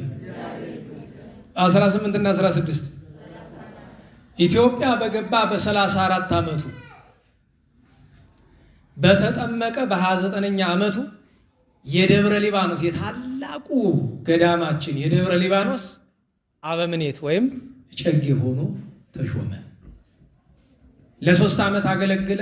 በ3ኛው ዓመት ነገረ ሰሪዎች ከአፄ ልብነ ድንግል ጋር አጣሉት። ምን ብለው? ይሰድብሃል፣ ይረግመሃል፣ ይንቅሃል፣ በጸሎት ስምህን አያነሳም ብለው። ዛሬ ብዙዎቹ እንደዛ ሲሉ አሰሙ። እንዴት ዋላችሁ? በየስፍራ ውስጥ ሄዱ። እገሌ ወደ ጳጳሶቹ ይሄዳሉ፣ ወደ ምናምን ይሄዱና እገሌ እኮ በዚህ ጉባኤ ሲሰድባቸው ነው የሚለው። ይሄ ጉባኤ አንድም እንዲቋረጥ ምክንያት የሆነበት እሱ ነው አይደል? በየስፍራው እየሄዱ እየሰደባችሁ እኮ ነው። መቼስ ችግር አይደለ። እንዲያው ያንን ለንጽጽር ለዚህ ላነሳው ፈልጌ አይደለም። የኔም የማረበው የእናንተም ለዚህ ያለ ትልቁ ነገር መሰለኝ። ግን እኔ ግራ ይገባኛል። አባ መቃርስ ራባዊ የሚባሉ አራተኛው መቃርስ የሚባሉ ታላቅ ጻድቅ ብሔራውያን ገቡ። ታስታውሷቸው ከሆነ መነኮሳት፣ ነገስታት፣ መኳንንት የእግዚአብሔር መልአክ ይዟቸው ብሔራውያን ሲሄድ አባታችን አንዲት የሕይወት ቃል ንገረን ብለው ሲሏቸው ምንድን ያላቸው? ይጹም አፉክሙ እምነገረ ውዴት ወሐሜት፣ ከሐሜትና ከነገር ስርዓት አፋችሁ ይታቀብ ብለዋል። ነገር ስርዓት ምን ያደርጋል? አንተ ስተት ተነግሯል ብለህ ካሰብክ ሰውየውን ሄደህ አትጋፈጠው? ምን ሄደው ነገር ያሰራል? ስተት ሰርቶ ከሆነ ደግሞ በነገራችሁ ላይ እሺ ባለስልጣን ጉልበተኛ ምናምን ቢሆን ልትፈራው ትችላለህ። አንድ መድረክ ላይ ቆሞ የሚለፈልፍ ሰው አጠፍቷል ብሎ ካሰብክ ምንድን ነው መድኃኒት? ማስረጃህን ይዘህ ትመጣና አንተ እንደዚህ ያልከው ስተት አይደለም መጽሐፍ አይልም ለምን አመጣኸው? ገሌን ተሳደብክ ምናምን ብሎ መነጋገር እንጂ ነገር ስርዓት ማንን ሊጠቅሙ? ራሳቸውን። መጽሐፍ ይላል ሐመይዎ ለእግዚአብሔር፣ ሰውን ማማት። ቅዱስ ሙሴ መጀመሪያ እርስ በርስ ሲስተማሙ ነበር እስራኤል። ቀጥሎ ከፍ አሉና ማንን ማማት ጀመሩ? ቅዱስ ሙሴ። ከዚያ ቀጥሎ እግዚአብሔርን ሐመይዎ ለእግዚአብሔር፣ እግዚአብሔርን አሙት እንዘይብሉ ይክልሉ እግዚአብሔር ሰሪያ ማይድ በገዳም፣ በበረሃ መና አወረድኩላችሁ የሚለን እግዚአብሔር መች ይችላል? ወጡ ስብሐት አለ። ይዝብ ኮኳ አለትን በበትር መምታት ወያወዝ ማይ ውሃ ማፍለቅ እንደምን ይቻለዋል ብለው እግዚአብሔርን አሙ። መላለው እግዚአብሔር ለሙሴ አውርዶሙ ቆላ ተሐራስ ይቦናል። እስቲ ወደ ቆላ ወረዳቸው። ለምን ምን ብለዋል? ያለንበት ለሰማይ ቅርብ ነው። ከዚህ ሰማዩ ዝቅ ምድሩ ብቅ ቢልለት ውሃ ፈለኩ መና ወረድኩ ይለናል። በረሃብ ቢሆን መች ይችል ነበረ ብሎ እግዚአብሔርን አሙ። ወደ ቆላ ተሐራስ ይቦና ወረዳቸው። ከዚያ ቆላ ከመገባቸው በኋላ ምን ላከባቸው? ኮብራ እባብ ታውቃላችሁ? በእናንተ ቋንቋ ነው ኮብራ እንጂ በእኛ ቤተክርስቲያን ኮብራ አይደለም የሚባል። እባብ ላከባቸው፣ ፈጃቸው። የናሱ እባብ የተሰራበት ምክንያት እሱ ነው። ምን ለማለት ነው? እርስ በርስ መተማማት፣ ነገር መሰራራቱ ለአንድ ክርስቲያን ገንዘብ አይደለም። በነገራችሁ ላይ አንድ የማያምን ሰው ቢያማ ነገር ቢሰራ አያስገርመንም። እንዲሁ ክርስቶሳውያንን ብለን እርስ በርስ ተማምተን ነገር ተሰራርተን ሀቅ ካለ አደባባይ ውጣ እና እንነጋገር። የመጽሐፍ ቃል ታብሏል ብለህ ካሰብክ ና። ዓላማችን፣ አምላካችን፣ ጎዳናችን፣ መምህራችን ኢየሱስ ክርስቶስ መድኃኔዓለም ነው። ከሱ ቃል የወጣ ነገር ካለ ና። ዳኛው መጽሐፍ ነው ይላሉ የእንታ ሊቀ ሊቃውንት። እና በዳኛ ፊት በመጽሐፍ ፊት እንነጋገር። ምን ነገር ያሰራል? ነገሩ የመጣ ለንጽጽር አይደለም። እዚህ ጋር የተደረገው ነገርና የቅዱሱን ነገር ለማነጻጸር አይደለም። ለምን ደህና ዋላችሁ? የቅዱሳንን ነገር ለኛ ምሳሌ ለማድረግ መሞከር ወርቅና ከሰልን ማናጸር። ወርቅና ከሰል ይናጸራል? እንዴት ዋላችሁ?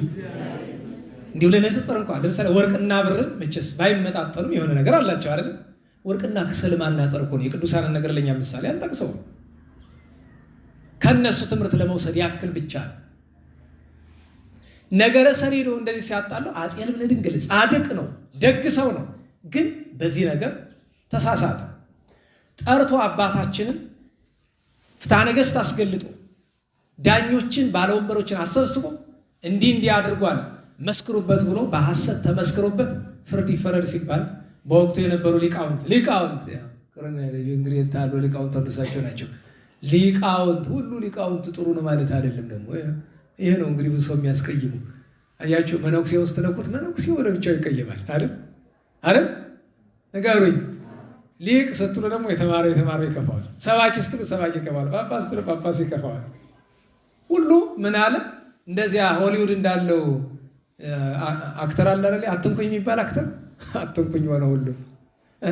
እንዲህ አባቶቻችን ምን ይላሉ? መድረክ ላይ ወጥቶ አትዩኝ፣ የአደባባይ ስራ እየሰሩ አትንኩኝ አይቻልም። ለምን? ካጠፋህ ትነካለህ፣ ካላጠፋህ ቢነኩህም የክብር ይሆንልሃል እንጂ ከቶም አትጎዳም።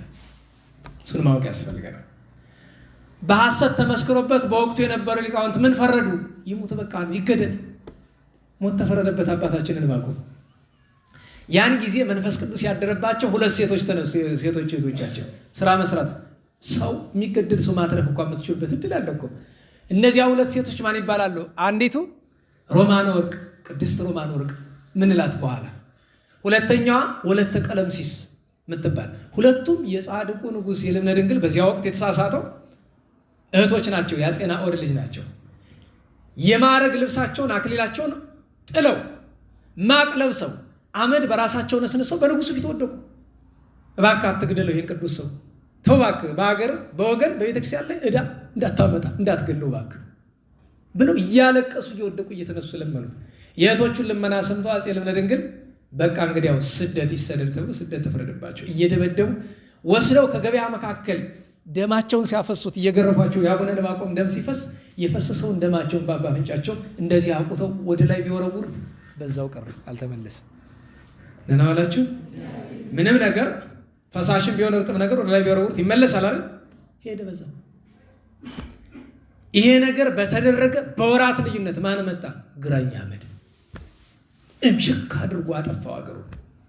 ጻድቁ አልቅሰው ደም አልቅሰው፣ ጻድቁ ንጉሥ አፄ ልብነ ድንግል ደም አልቅሰው ደብረ ዳሞ ላይ እመቤታችን ተገልጣ በደልህ ታላቅ ስለሆነ በስጋ አልምርህም፣ በነፍስ ግን ምሬሃለሁ፣ በስጋ ግን ተሰቃይተን የምትሞት በላቸው። ተሰቃይተው ሞቱ። በነፍስ ግን ከጻድቃን ከተማ ወስዳ አስገባቻቸው። እና እኒህ ቅዱስ ከዚያ በኋላ ከ15 ዓመት የቤተክርስቲያን ስደት በኋላ ልብነ ድንግል አርፈው አፄ ገላውዲዮስ ሲተኩ አባ ዕንባቆምን አምጡልኝ ብለው በደብረ ሊባኖስ ጨግነት እንደገና ተሾም ቢሏቸው አልፈልግም ብለው እምቢ ብለው ቀሩ። ለ19 ዓመት ያክልም ቢያሉ ወትሮም ስልጣኑን አይፈልጉትም ነበር። ታዲያ በዚህ መካከል አባ ዕንባቆም ግራኝ አህመድ አገር ሲያሳድድ ምን እየሰሩ ነበሩ ከተባለ ብዙ ድርሳን አላቸው፣ ብዙ ጽሑፍ አላቸው። በተለይ ግን የሚታወቀው በትርጉም ስራቸው ነው። ለምሳሌ በቤተክርስቲያናችን በጣም ትልቁ ተወዳጅ መጽሐፍ ባለፈው የንታ ዘላለም ያሳተሙት መጽሐፈ አቡሻህር ወይም መጽሐፈ አቡሻክር የተደረሰ በ13ኛው መቶ ክፍለ ዘመን ከጥንት ጀምሮ የነበረ ነው ትምህርቱ። ግን ዛሬ የምናውቀው መጽሐፍ የተደረሰ በ13ኛው መቶ ክፍለ ዘመን አቡሻህር በሚባል ሰው ነው። በ1250ዎቹ አካባቢ ወደ ኢትዮጵያ የመጣ አቡነ ዕንባቆም በነበሩበት ዘመን ነው። ሰሊክ ዘደብረ ሊባኖስን ይዘው ሁለቱ ናቸው መጽሐፈ አቡሻክርን የተረጎሙት። እሱ ብቻ አይደለም። የኦሪት የአምስቱ ብሔረ ኦሪት ትርጓሜ ማን የተረጎመው? አቡነ ዕንባቆም። ድርሳነ ዮሐንስ አፈወርቅን ታውቃላችሁ? ኧረ በሞት እንደው በስም እንኳን ድርሳነ ዮሐንስ አፈወርቅ፣ ድርሳኑና ተግሳጹ ደራሲው ማን ነው? ቅዱስ ዮሐንስ አፈወርቅ አይደል? ተርጓሚው ማን ነው? አቡነ ዕንባቆም። ሌላ መጽሐፍ ልጥቀስላችሁ። ሰዎች እምነታቸውን ክደው ሲመለሱ የሚጠመቁበት መጽሐፍ ምንድን ነው ይባላል? መጽሐፈ ቄደር፣ የግብፃውያን ቄደር አለ። አሁን የምናውቀው ቄደር ግን እኛ ቤተክርስቲያናችን የምንጠቀምበት የጻድቁ የአቡነ ዕንባቆም ነው እኮ።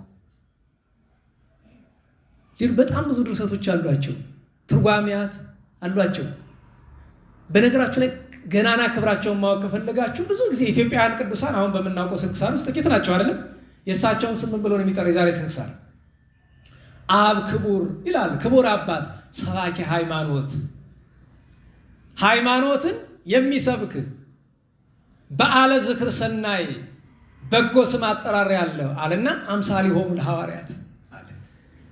15 ዓመት ግራኝ አህመድ ክርስትናን ሲያጠፋ እየተከተለ በብዙ ጭንቅና መከራ 2 ስራ ይሰራ ነበር። አንደኛ የካዱትን እየዞረ ያስተምር ነበር እንደ ሐዋርያት። ሁለተኛ የጦቢት ስራ ይሰራ ነበረ። የሞቱትን መቅበር መደበኛ ስራው ነበረ። እና ታዲያ በጣም የሚቸግረው ነገር አቡነ ዕንባቆም መገነዣ እናላችሁ ከቀበራቸው በመቶዎች የሚቆጠሩ ሙታን ውስጥ አንዱንም ከቶኑ ያለ ልብስ ያለ መገነዣ አልቀበራቸውም። የራሱ ሲያልቅበት እየዞረ እየለመነ መቅበር ጀምሮ ነበረ። የሞቱትን ይቀብራል፣ ያሉትን የካዱትን ያስተምራቸው ነበረ። በመጨረሻ ግን ግራኝ ኢትዮጵያን ቤተክርስቲያንን ማጥፋት በጀመረ በ13ኛው ዓመት ዛሬ በቤተክርስቲያን በጣም ተወዳጅ የሆነችውን ድርሰቱን ደረሰ። አንቀጸ አሚን የምትባል በግዕዝና በአረብኛ ነው የጻፋት። በነገራችሁ ላይ ታውቃላችሁ አቡነ ዕንባቆም ወደ 11 ቋንቋ ይናገር እንደነበር። 11 ቋንቋ ይናገር ነበር። አረብኛ፣ ግዕዝ፣ ዕብራይስጥኛ፣ አረማይክ፣ ሱርስት፣ ይሄ ላቲን ቋንቋ ሮማይስጥ የሚባለው እነዚህ ሁሉ ይናገር ነበር ይባላል። እና በግዕዝና በአረብኛ ጽፎ ለማን እንደላከለት ታውቃላችሁ? ለግራኝ አህመድ። እና አንቀጸ አሚን ምንድን ናት? በመጽሐፍ ቅዱስና በቁርአን በክርስትናና በእስልምና መካከል የተጻፈች ንጽጽር ናት። ምክንያቱም ከእስልምና አይደል የመጣ አባታችን ዕንባቆም እነዚህ አድርጎ ላከለት። እና የሚገርማችሁ ነገር ግራኝ አንብቧት ከመገረሙ የተነሳ ይህን ሰው እያምጡልኝ በደንብ ያስረዳኝ ብሎ ነበር ይባላል። እሳቸው ግን ፈቃደ እግዚአብሔር ቢጠይቁ አትሂድ አላቸው እና አልሄዱም። መጽሐፉ በደረሰው በዓመቱ ገላውዲዮስ ግራኝ አህመድን ዘንተራ ወይም ግናይ በር የሚባለው እዚህ ደንቀዝ አካባቢ ገደለው። ኢትዮጵያ ወደ ነበረ ሰላሟ ተመለሰች በመጠኑም ቢሆን።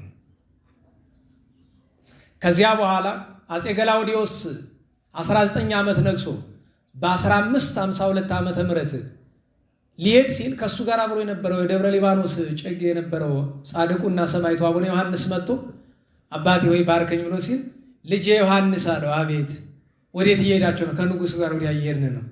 ሰማዕትነት ይጠብቃችኋል፣ አይዞ ጽኑ ብሎ ትንቢት ነገር። አባቴ ጸልይልኝ አለ። እንግዲህ ሰማዕትነት ይጠብቃል እያለው መቅረት ይችል ነበር አይደል? አልቀረም። ሄደ። አባ መቃርስ የሚባሉ ኢትዮጵያዊ ጻድቅ፣ አባ ዮሐንስ የደብረ ሊባኖሱ ጨጌ እና ንጉሡ አፄ ገላውዲዮስ በአሕዛብ ሰይፍ ታርደው ሰማዕትነት ተቀበሉ። መቼ? መጋቢት 27 ቀን በ1552 ዓመተ ምህረት። ከዚያ ተሽጦ የነበረው አፄ ሚናስ የአፄ ልብነ ድንግል ልጅ ተመለሰና ንጉሥ ሲሆን ሄዶ አቡነ ዕንባቆምን ወድቆ እባክዎት ወደ ጨጌነት ይመለሱልኝ ብሎ ለመናቸው። እሺ አሉት። በደብረ ሊባኖስ ታሪክ ሁለት ጊዜ የተሾሙ የመጀመሪያው እሳቸው ናቸው። መጀመሪያ ተሾመው በግፍ ደርሶባቸው እንደገና ከ30 ምናምን ዓመት በኋላ በአማካኝ ከ33 ዓመት በኋላ እንደገና ድጋሚ የደብረ ሊባኖስ ጨጌ ሆነው 2 ዓመት አገልግለዋል። ኢትዮጵያ ውስጥ በአጠቃላይ በክርስትና፣ በምንኩስና፣ በመንፈሳዊ ገድል፣ በድርሰት፣ በስብከት፣ በጾም፣ በጸሎት ተወስነው የኖሩበት ዘመን በአጠቃላይ 70 ዘመን ነው። አቡነ ዕንባቆም እግዚአብሔር አምላካችን የጻድቁን በረከት ያሳድርብን። ታዲያ እኒህ ቅዱስ ድንግል ሆይ በፍጹም ልቤ እወድሻለሁ ብለው ያሉ መቼ ነው ካላችሁ አንዲት ታሪክ መሀል ላይ የዘለልኳታለች። እሷ ናት የዚህ ታሪክ አካል። አቡነ ዕንባቆም ቅድም አንድ ነገር ነግሬያቸዋል። አቡነ ሀብተ ማርያምና አቡነ ጴጥሮስን አገኟቸዋል። ከዛ ምን ሰጧቸው? አስተማሪ። ያን አስተማሪ አንድ ቀን ከመጽሐፍ ቅዱስ ጥያቄ ጠየቁት። ያልገባቸው የከበደ የመሰላቸውን ነገር መምህሩ ምን ያደርግ ጥሩ ነው ተው ደግሞ ምን አይነት ጥያቄ ነው ብሎ ያዛ ሸሽተው የመጡትን ነገር ይዞባቸው መጣ። ደህና ዋላችሁ? እንዴት ዋላችሁ? ምን አደረጉ? ጥያቄ ጠየቁ። ምን ገጠማቸው? ቁጣ። የተቆጣቸው የማን አስተማሪ ነው? ክርስቲያኑ ማለት ነው። ደግሞ ሲቆጣቸው ቀጥ ብሎ ወዴት ሄዱ? ወደ እመቤታችን ስዕለ አድኅኖ ሄዱና ተንበርክከው በጣም አለቀሱ። እመቤቴ ስለ አንቺ ጉዳይ ስለ ልጅሽ ስለጠየቅኩኝ ያ የእስላሞች መምህር ቃዲው ተበሳጨብኝ። ዛሬም መጥቼ ከዚህ ክርስቲያኑ እንዲያደርገኝ እባክሽ ከዚህ በኋላ ስጋ ለባሽ አልጠይቅም፣ አንቺ አስረጅኝ። በፍጹም ልቤ ድንግል ወይ እወድሻለሁ፣ እንደወድሽ አታውቂም፣ ታውቂ የለ ብሎ በዚህ ቃል በዚህ ምክንያት የተናገረ። ያን ጊዜ ስዕሏ ተነጋገረችው። የሚፈልገው ነገሩን አስረዳቸው። ከዚያች ቀን በኋላ ምንም ነገር ሲፈልግ እንደሆነ የሚያደርግ ይሆን ድንግል ሆይ እንደወድሽ ታውቂያለሽ፣ ይህንን ነገር ንገሪኝ ይላል። እመቤታችን ታናገረዋለች። ለእመቤታችን ያለው ፍቅር ዛሬ በቤተክርስቲያናችን ካሉ ታላላቅ ቅዱሳን ከዋክብት አንዱ እንዲሆን አባታችንን ዕንባቆም አድሎታል። ታዲያ ባጭር ማጠቃለያ ሰዓቱ ስለሄደ 12 ሰዓት ሆኗል። እዚህ ያው በእርግጥ አሁን ሚያዝያ ነው፣ ቶሎ አይመሽም፣ ግን ያም ቢሆን በጊዜ መጨረስ ጥሩ ነው። አባታችን አባ ዕንባቆም እመቤታችን ድንግል ማርያምን ወደደ። መሰረታዊ ጥያቄ እኛስ ነው። ይህን ትምህርት ያመጣሁት እኛም እመቤታችን እንወድሻለን እያልን በከንፈራችን እንድንደልላት አይደለም። ነገር ግን እስኪ በሞቴ 3 ነገሮችን እንድንሞክር አደራ ለማለት ነው። ዛሬ እመቤታችን ናት። እመቤታችን ከሚወዱ ቅዱሳን መካከል አንደኛው አባ አርከስሉስ ነው። አባ አርከስሉስ ማለት የአባ ጊዮርጊስ ዘጋስጫ ደቀ መዝሙር ነው። በነገራችን ላይ አቡነ ዕንባቆም ጠዋት ማታ ይጸልይ የነበረ ከዳዊትና ከውዳሴ ማርያም በተጨማሪ አርጋኖ ነው። ምክንያቱም አቡነ ዕንባቆም ወደ ኢትዮጵያ የገባ አባ ጊዮርጊስ ካረፉ በአማካኝ ከ60 ዓመት በኋላ ነው።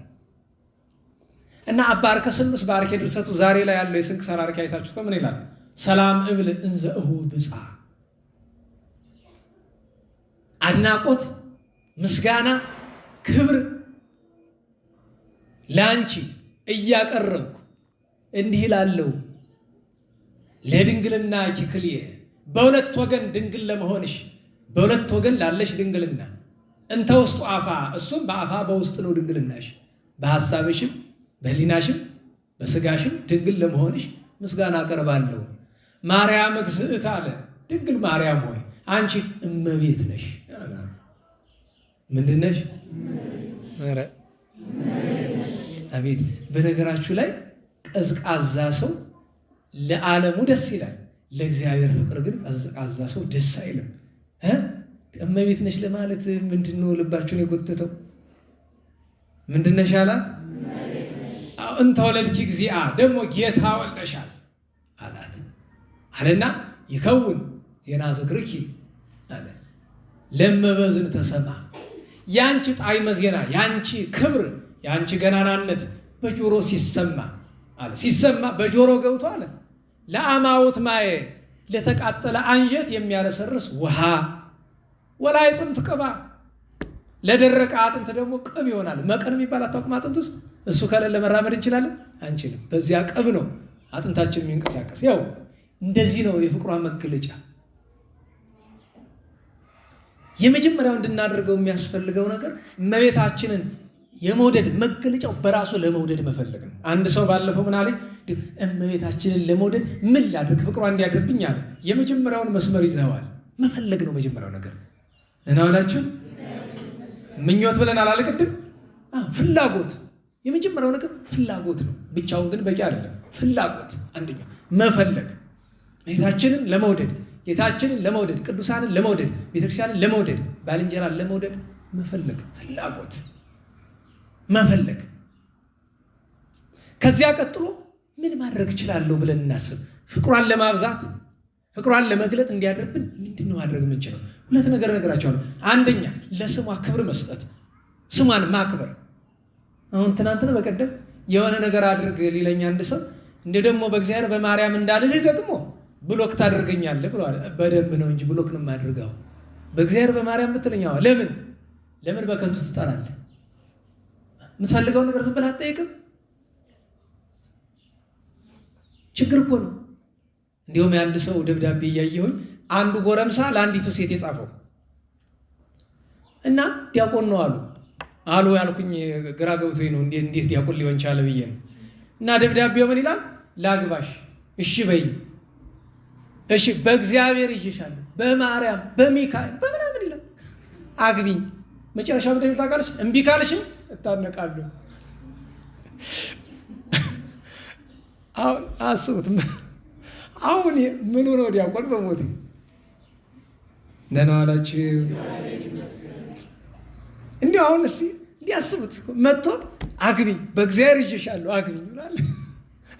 እኔ እኮ ሰው እብደት ግን ያለ ነገሩ አለመማሩ ነው፣ እንዳልፈርድበት ደግሞ እምቢ ካልሽ ደግሞ አሮዳ ግባል። እሷም ደህና ኑራለች መሰለኝ። ምንድነው እንደዚህ ሲል ሰው መልሱ ለኪ ስብሐት በል እስቲ። የእግዚአብሔር ስም ሲጠራ ደግሞ ስብሐት ለከ ወይም ለከ ስብሐት። ለምን በከንቱ ጣጣ እንደዚያ ሲጠራ። ከዛ በኋላ ግን ለሰውየው መልሱ ምንድን ነው? ዞር በል በደንብ ሲባል ደግሞ እዚህም በላይ ያለው ሄድ ምን ይላል? ይሄ ደግሞ ክፍት አፍ በእውነቴን ነው። አንዳንድ ሰው እንኳን የምታነቅ ለምን ገደል አትገባም ይላል። አንዳንድ ሰው እሱስ ከብዳል። ገደል ለምን አትገባም? ግን ታነቅልሻለሁ። ለአንቺ ነው እንዲህ ቢታነቅልሽ። እንዲህ በእግዚአብሔር አግቢኝ፣ እንዲህ በእግዚአብሔር ራበኝ ቢል ምጽዋት ነው ይሰጣል። እንዲህ በእግዚአብሔር ይህ እኮ እብደት ነው። የማልሰማው ጉድ የለም። በነገራችሁ ላይ የማልሰማው ጉድ የለም። እኔ ይገርመኛል። ስለዚህ የእግዚአብሔርን ስም የእመቤታችን ስም ማክበርን የፍቅሯ መግለጫ መንገድ ስሟን ማክበር። የማክበር መገለጫው ምንድን ነው? ስሟ ሲጠራ የሚገባ ነገር ከሆነ የተጠየቅን በስሟ ማድረግ፣ የማይገባ ከሆነ ደግሞ ክብር ምስጋና ለስምሽ ይሁን ብሎ ማለፍ። እሱን ማወቅ ያስፈልገናል፣ ማድረግም ያስፈልገናል። ለስሟ ክብር መስጠት። ሁለተኛው ለስሟ ክብር መስጠት አትማሉ ብሏል ጌታ በወንጌል አይደል? እንዴት ዋላችሁ ማርያምን ብሎ ላቲ ሰባት መማል አሁን ጽድቅ ነው? ኃጢአት እኮ ነው። እኔ ሆነ የኛ ቤተሰቦችም ያበሱታል። ሁልጊዜ ላለሁኝ እንዲያው በቃ ትልቁም ነገር ያደረጉ መስሏቸው ወላዲተ አምላክን አዛኘን ይላል። ሄድ እባክህ ደንቆሮ፣ ወንጌልን እየጣስክ ነው እንዴ አንተ እመቤታችን መግለጥህን የምትገልጸው? የክርስቶስ ጠላት ሆነ። ቅዱስ ያዕቆብ ምን አለ? እመኒ ወእወ፣ እውነት ከሆነ ምንድን ነው መልሱ? እውነት ነው። እመኒ ወእመኒ አልቦ አልቦ፣ ሐሰት ከሆነ ሐሰት ነው። ከዚህ ውጭ የሆነ ግን ከምኑ ነው ከተባለ ከክፉ ነው። ክፉ ደግሞ ዲያብሎስ። ስሟን ማክበር። ሶስተኛ ቀላሉን ነገር ልንገራችሁ ይሄ ነው። ሶስተኛ ግን የምሰጣችሁ ሶስተኛ ስለ ስሟ ምጽዋት መስጠት። ቅዱስ ኤፍሬም ስለ አምላክናት የያዘውን ነገር ስለ አምላክናት ስለ እመቤታችን ይሄ ነው ፍቅሯ ማለት በጥቂት መገለጫው። ገብቷችኋል? ኧረ በሞቴ እንዴት ዋላችሁ? ታዲያ አንድ በታምረ ማርያም የተጻፈ አንድ ነገር ልንገራችሁ አልጨርስ። በታምረ ማርያም ቄሱ እንድርያስ የሚባል አንድ ካህን ነበረ። የሚገርማችሁ ብዙ ትምህርት አልተማረም፣ ግን ከተማራት ትምህርት መካከል የእመቤታችንን ቅዳሴ በቃሉ አጥንቷል። ሁልጊዜ የሚቀድስ የሐዋርያት ቅዳሴን በታዘዘበት ቀን የሚቀድስ ጎሳ ነው። አትናቴዎስም ቢታዘዝ ጎሳ ነው የሚቀድስ የእመቤታችን። ካህናቱ ያሙታል፣ ይጠሉታል። ነገሩ ሲሳሳብ ነገረ ሰሪ ወስዶ ለማን ይነግረዋል? ለጳጳሱ። ጳጳሱ ጠራና አንተ እንድርያስ ቄሱ ከቅዳሴ ማን ታውቃለህ? ኧረ እኔ ጎሳን እመቤታችን ብቻ ነው የማውቅ ሌላ አላውቅም አለ። እውነት ነው ነገሩ አሉ። አዎ ከዛሬ ጀምሮ ሌሎችን ቅዳሴዎች እስከምታጠና ድረስ ቅዳሴ ማርያም እንዳትቀድስ ከልክያለሁ ብሎ ከቅዳሴ ከልክል። ያለቀሰ ቤቱ ሄደ። ከለከለኝ እመቤቴ እንዳላመሰግን። እመቤታችን አንድ ሌሊት የምታሳድረው ይመስላችኋል? ያን ጳጳስ መጣች በሌሊት እንዳያመሰግነኝ የምትከለክለው አንተ ምንድን ነህ? ነገራችሁ ላይ አንዳንድ ጊዜ እኮ ይኸውላችሁ እኛ ስንናገር ይመስላል እመቤታችን መላእክት መጥቶ አንተ ጳጳስ ነኝ ቄስ ነኝ ሰባኪ ነኝ ዘማሪ ነኝ ትል ማን ይሰማል? እንዲሁ መጥቶ እግዚአብሔር ምንድን ነህ አንተ ቢልህ ምንድን ነው የምትመልስ? አስብ። እመቤታችን መጥታ ምንድን ነህ አንተ? የእግዚአብሔር ወዳጅ የሆነውን ካህን እንዳያመሰግን የምትከለክለው አንተ ምንድን ነህ? ደነገጠ፣ ተንቀጠቀጠ። የት ይድረስ? በል ከዛሬ ጀምሮ እስከ 7 ቀን ድረስ ወደ ነበረበት አገልግሎት ባትመልሰው ትሞታለህ፣ ገሃነመ እሳት ትወርዳለህ ብለው ተሰወረች። ጥሩልኝ አንቄ ሳለ እየተንቀጠቀጠ ሲመጣ ጫማው ወደሽን ቆማጤ ንጉሥ ትመርቂያ። ያን ጊዜ ነው ጥቅሱ የሚመጣ። ጫማው ወድቆ ይቅር በለኛል። ለዛ ቄስማ እንደው አድሎት ነው። በል ከዛሬ ጀምረህ ቅዳሴ ማርያም ብቻ ቅድስ፣ ደግሞ ከኔ አትለይ፣ አብረኝ። ቀለብህ የዓመት ደሞዝህ በሕይወት እስካለህ በእኔ ተሸፍኗል። ዓለም ነው። ኧረ በስመ አብ ዓለም ነው። በቃ እንደዚያ ሆኖ ኖሮ ሲያርፍ እመቤታችን በክብር ያን ካህን ወስደዋለች። ጣዕሟን ፍቅሯን ታሳድርብን። ድንግል ሆይ በሉ እስቲ በፍጹም ልቤ እወድሻለሁ። እንዲህ ብለን የምንናገርበትን ጸጋ ረድኤት ያድለን። ዛሬ ትልቁ ሐዋርያና ጻድቅ በአቴንስ ከነበሩ ፈላስፎች አረጋውያን ደራሲ ፍልሱፍ አረጋዊ ካህን የሚባለው ቅዱስ ብሩታዎስ ዓመታዊ ረፍት ባለው ታሪኩን ታውቆ የለ ወደ አባ ዕንባቆም አድልተን ነው እንጂ ቅዱስ ብሩታዎስ ማለት ሰላም ለብሩታዎስ ዘዘመረ ማእከለ ሐዋርያ ዘኤፍራታ በጽሖ ለማርያም ጊዜ ረፍታ ይላል። በ64 ዓመቷ እመቤታችን ስታርፍ ተገኝቶ የመጀመሪያውን ከውዳሴ ከወንጌል ውጭ ያለውን ከመጽሐፍ ቅዱስ ውጭ ያለ የመጀመሪያ ውዳሴ ማርያም የሚባል ድርሰት እኛ ስላልደረሰ ነው እንጂ እመቤታችን በረፍቷ ቀን ደርሶ በጣዕመ ዜማ ያመሰገናት ቅዱስ ብሩታዎስ ነው። ሐዋርያ ነው። ዓርብ እግዚአብሔር ፈቅዶ ሰዓት ከተረፈልን እንተርከዋለን። የእመቤቴ ወዳጅ የሐዋርያው ቅዱስ ጳውሎስ ደቀ መዝሙር በአቴንስ ካህን የነበረ ትሁት አረጋዊ ካህን ሐዋርያ ነው። ሌላ ዛሬ ከኢትዮጵያውያን ቅዱሳን መካከል ሌላኛው አባ ሀደራ የሚባሉ ጻድቅ ታውቃላችሁ? ትግራይ ተንቤን ገዳም ትልቅ ገዳም ያላቸው አቡነ ሀደራ። አንዲት መገለጫ ልስጣችሁ። ገና በልጅነታቸው ጉባኤ ተማሪ እያሉ የዜማ የድጓ ተማሪ ነበሩና ድጓ እየተማሩ ዛሬ ጥሩ ነው ድጓ መምህሩም ስላሉ የድጓ ተማሪ እያሉ ተማሪው በሙሉ ተምሮ ከጨረሰ በኋላ ቅጸላ ሲሄድና ሄዶ የሚያድሩበት ቤተክርስቲያን አካባቢ ሲያድሩ እሳቸው ግን ቤተክርስቲያን ቅጥር ግቢ አድረው አያውቁም። እና ተማሪዎቹ ምን እያሉ ያሟቸዋል? የሀብታም ልጅ ስለሆኑ ከጉባኤ ቤቱ ቤታቸው ቅርብ ስለሆነ ከቤተሰብ እየሄዱ ያድራሉ። ለምን? ለአንድ ተማሪ ከቤተሰብ ቤት ማደር እንደ ውርደት ነው የሚቆጠር።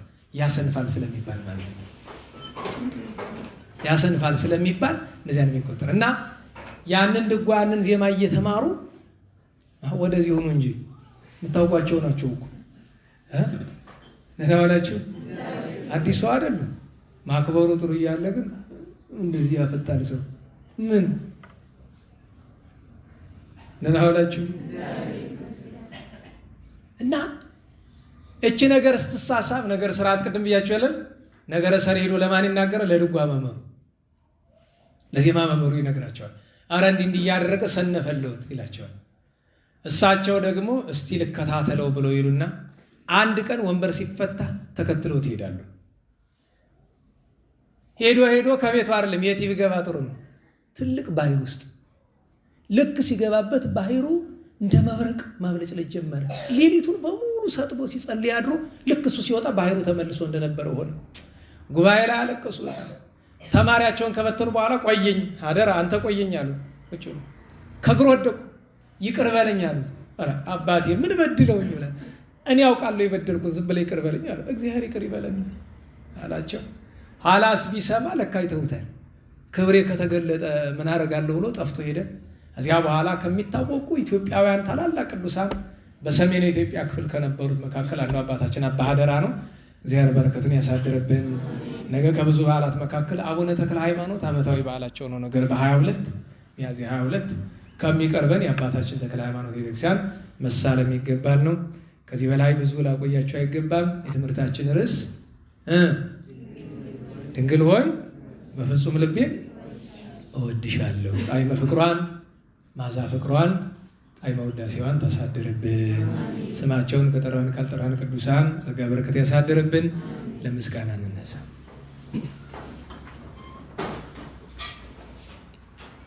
ስብሐት ለአብ ስብሐት ለወልድ ስብሐት ለመንፈስ ቅዱስ ስብሐት ለአብ ስብሐት ለወልድ ስብሐት ለመንፈስ ቅዱስ ስብሐት ለአብ ስብሐት ለወልድ ስብሐት ለመንፈስ ቅዱስ ስብሐት ለእግዝእትነ ማርያም ድንግል ወላዲተ አምላክ ስብሐት ለመስቀለ እግዚእነ ኢየሱስ ክርስቶስ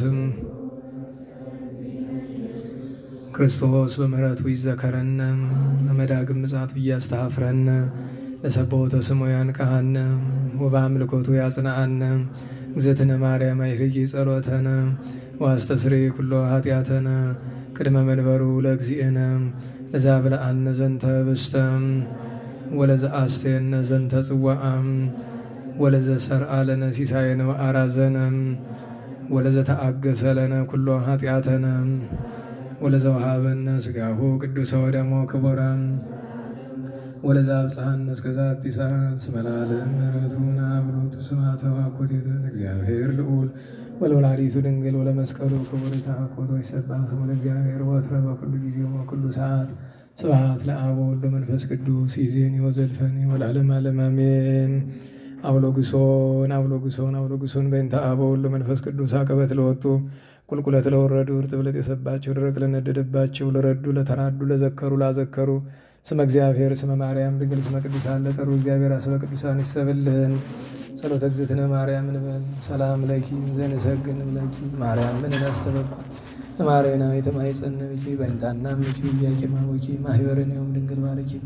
ጸሎተ እግዝእትነ ማርያም ድንግል ወላዲተ አምላክ ታብዩ ነው ሲል እግዚአብሔር ተታሰይ መንፈሴ በአምላኪ ወመድኃኔ እስመሬ ማማላ መቱናው ሚዜስ ያስተበጽም ኩሉ ትውልድ እስመ ገብረ ሊታ ይላብያቶ ቅዱስ ስሙ ወሳይሉኒ ለትውልደ ትውልድ ለለ ይፈርቡ ገብረ ኃይለ በመዝራይቱ ወዘረው ለለ አብዩሊና ልቦሙ ነሰቶ መላየናን መናብርቲሆሙ አይበው መለቶ ታኑ አስገሙ በረከቱ ለሩባን ፈኖ ወራቆሙ ለቡናኑ ተወግፎ ለእስራኤል ቆሌው ወዘከረ ሳይሉ ዚቢሉ ለአበው ይነ ለአብርሃም ወለዘሩ እስከ ዓለም ባርክና ቅድስና ነፍስ ዘመክነ ማይሰሪው ለሰይጣን ሙሉ መድን ወለተ ብርሃን ኦ መዝገበ በረከት መዝገበ ቅዱሳት መዝገበ ንጽ መዝገበ ራእይ መዝገበ የዋሃት ባርክና በእዲኪ በከመ ባረኪ ወለኤፍሬም ፍቁርኪ በበረከተ ወልድኪ ወአብ ወመንፈስ ቅዱስ ስብሐት ለአብ ወወልድ ወመንፈስ ቅዱስ ለዓለሙ ወለዓለመ ዓለም።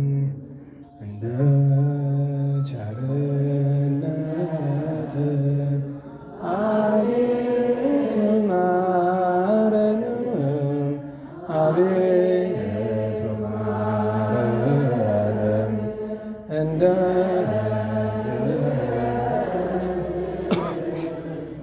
ይቅርታን ስጠን፣ ይቅርታን ስጠን ከኃጢአት ማንጻን ከክፉ በደል ከብዙ በደል ለዚያች ክፉ ኃጢአት እንዳልሆናት ሎሌ እንዳልሆናት ሎሌ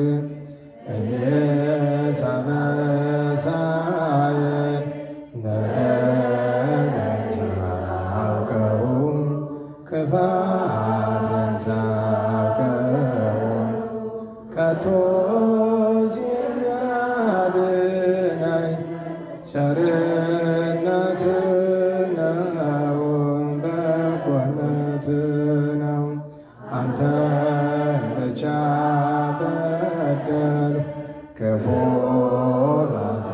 ባደረግም ክፉ ባደረግ አሁን ይቅር በለን ከፊት ወደቅሁ ከፊት ወደቅሁ ከፊት ወድቄ ስለምን አንተን ስማጸን አንተን መውደቄን ተመልከት አምላከ ብርሃን አምላከ ሰላም አሁን ተባርክ ዘንድ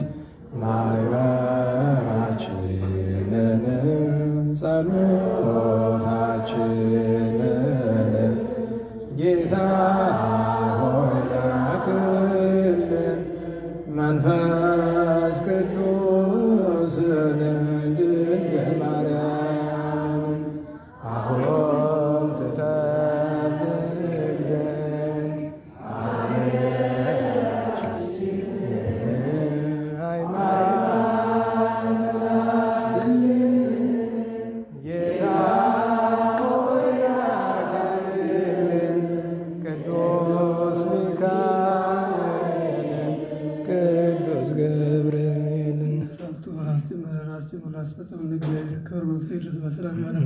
ሰላም ሊያሳዱ የተባለ በቡናችን አሳዱ የንስሐ የጥፋት የክብክብ እናመራ መምህራችን ቃል እንዲያስማል አስበ እንዲከፍልን እንዲከፍለን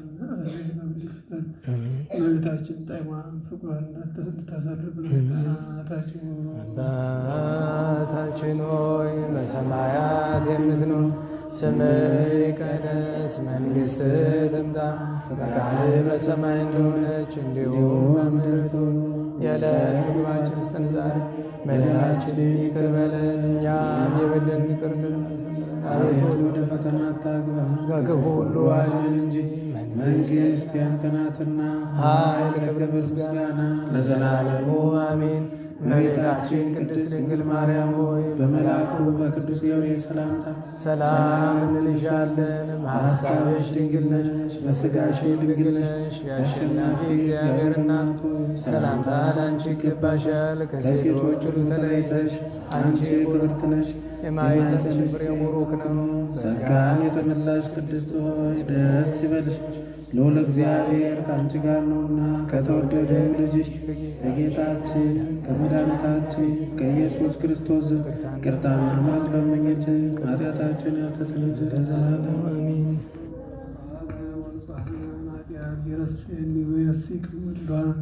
በመንግሥተ ሰማያት እግዚኦ መሐረነ ክርስቶስ እግዚኦ መሐረነ ክርስቶስ እግዚኦ መሐረነ ክርስቶስ እግዚኦ መሐረነ ክርስቶስ እግዚኦ መሐረነ ክርስቶስ እግዚኦ መሐረነ ክርስቶስ እግዚኦ መሐረነ ክርስቶስ እግዚኦ መሐረነ ክርስቶስ እግዚኦ መሐረነ ክርስቶስ እግዚኦ መሐረነ ክርስቶስ እግዚኦ መሐረነ ክርስቶስ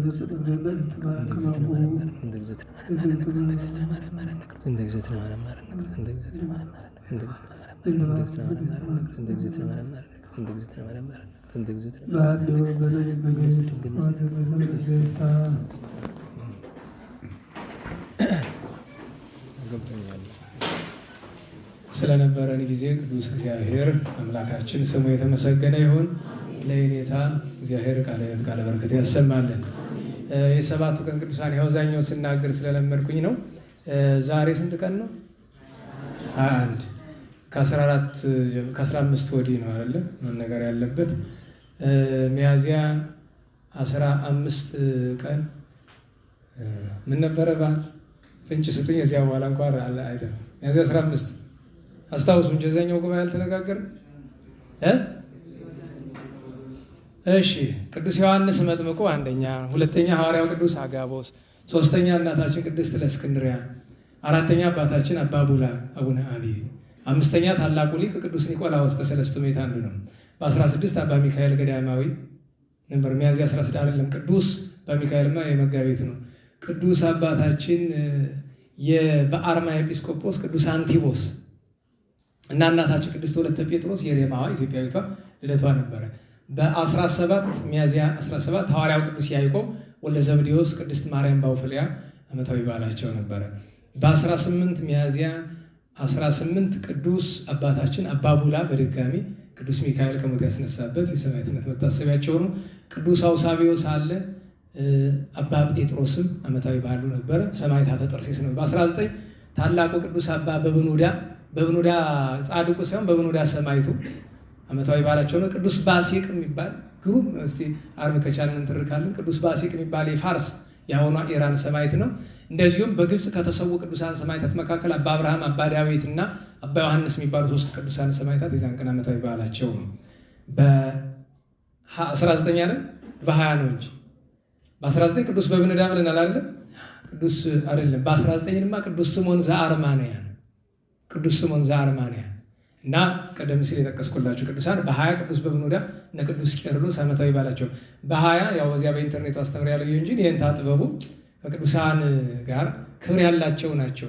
በቀደም ትናንት ነው እንጂ ስናገር የሰማችሁ ካላችሁ ያው ምናልባት ለእነንታ በምስጢር ልንነጋገራለች የምንችል እናንተ ጋር ግን ልናወራው የሚከብድን ነገር አለ። የእሳቸው ክብር የተገለጡበት ካረፉ በኋላ እና በእውነቱ እሳቸውንም እናስባለን። መቼስ በዘመናችን የተነሱትንም ማክበር ስለሚገባ ዛሬ በ21 ያለውን ተነጋገረና ነገ በ22 አባታችን ተክለ ሃይማኖት አሉ። ቅዱስ ለእስክንድሮስ የ318 ሊቃውንት ሊቀ መንበር ነው። ቅዱስ ማርቆስ ሐዲስ፣ አባ ሚካኤል እና አባ ይስሐቅ ዘሀገረ ሆሪን ዓመታዊ በዓላቸው ነው። በ23 ሊቀ ሰማዕታት ቅዱስ ጊዮርጊስ ሰማዕትነቱ ነው። አባ ሮቆ ጻድቁ። በ24 ቅዱስ አባ ስንቱዩ ወይም አባ ሽኖቴ ወይም ሲኖዳ ሽኖቴ፣ ስንቱዩ፣ ሽኖዳ ተመሳሳይ ስሞች ናቸው። አባ ስንቱዩ ገባሬ ተአምራት የሆነ ጳጳስ ነው እና ሰማዕቱ ቅዱስ ጻና ዓመታዊ በዓሉ ነው። በ25 እናታችን ተወዳጇ ቅድስት ሳራ ከሁለት ልጆቿ ጋር በእሳት የተቃጠለችው ታሪኳ በቅዱስ ጴጥሮስ ተፍጻሜተ ሰማዕት ውስጥ ያለው ማለት ነው። የዚያን ቀን ከኢትዮጵያውያን ጻድቃን አቡነ ገብረ ማርያም የገዳመ ልሆኝ ጻድቁ ዓመታዊ በዓላቸው ነው። እንደዚሁም ከግብፅ ገዳማት አባ በብኑዳ ገዳማዊ ቅድም ሰማዕቱ ነው ብያቸዋለሁ። ይኸኛው ገዳማዊ ነው። በ26 ሰማዕቱ ቅዱስ ሱስንዮስ ወልደ ሱሲ፣ እንደዚሁም ከባቢሎን ኢራቅ ከተገኙ ሰማዕታት መካከል ቅዱስ ዮሐንስ ወልደ ጸራቢ ዓመታዊ በዓሉ ነው። በ27 ደገኛ ስም አጠራሩ የከበረ ደግነቱ ያማረ ሰማዕቱ ቅዱስ ፊቅጦር ዓመታዊ ሰማዕትነት በዓሉ ነው። እነ ቅድስት ማርታ እነ ቅድስት ዓመተ እግዚእ ሌሎችም ቅዱሳት አንስት የዚያን ቀን ዓመታዊ በዓል አላቸው። የዛሬ ሳምንት 28 ነው። ቅዱስ ብስጣውሶር ዘሀገረ መቅሱር ሰማዕት ነው። ታላቁ ቅዱስ ሜሊዮስ የደብረ ኮራሳቱ ዓመታዊ በዓላቸው ነው። ይሄ ሳይነገር ስለቀረ ነው።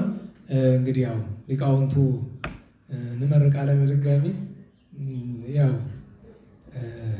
ቢያመሰግነው ያመሰግነዋል እንዳይሆንብን ነው እንጂ ያው አንድ ነገር በግልጥ ልንገራችሁ። ይሄ ከተለየ ከማመስገን አይቆ ሊቅነታቸው ሀገር ያወቀው ነው። የሁሉም ግን ነገረ ቅዱሳን እንዳይቋረጥ ጥረት ያደርጋሉ። ዛሬ ሁለቱ የተገኙበትን ምክንያት እሱ ነው። ቸክ ለማድረግ ይመስለኛል። ይህ ሰውዬ መጥቷል አልመጣም ለምን ቢባል እውነቴን ነው። እኔ አንድ ቀን የገጠመኝ ልንገራቸው። እዚህ ተበሳጭቼ ጀብራሬ ነገር ስለሆንኩኝ ተበሳጭቼ ሄድኩና እዚህ በፊት ተውኩት ጉባኤ 2 ጊዜ 3 ጊዜ ቤት መጡ። የሚገርማችሁ ሲመጡ እኮ አለው ቤት እያንኳኳ አልከፍትም ንዴት ያለቀኝ ስላለ። እንግዲህ አስቡት፣ የአራት ጉባኤ መምህር ናቸው። ልኩራ ካሉም ያኮራ ነገር ሞልቷቸዋል። እና ኋላ ገባኝና አንተ አንዲት ቃል ናት ከቅዱሳን ጋር አታጣላን እባክህ።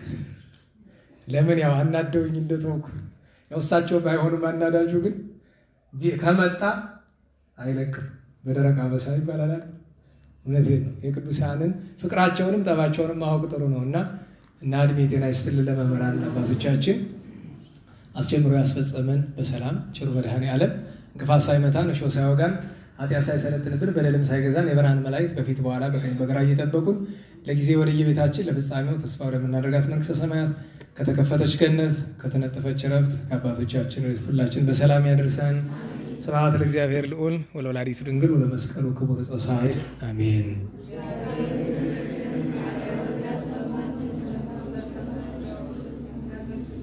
አሜን። ሰላም ያሳድረን።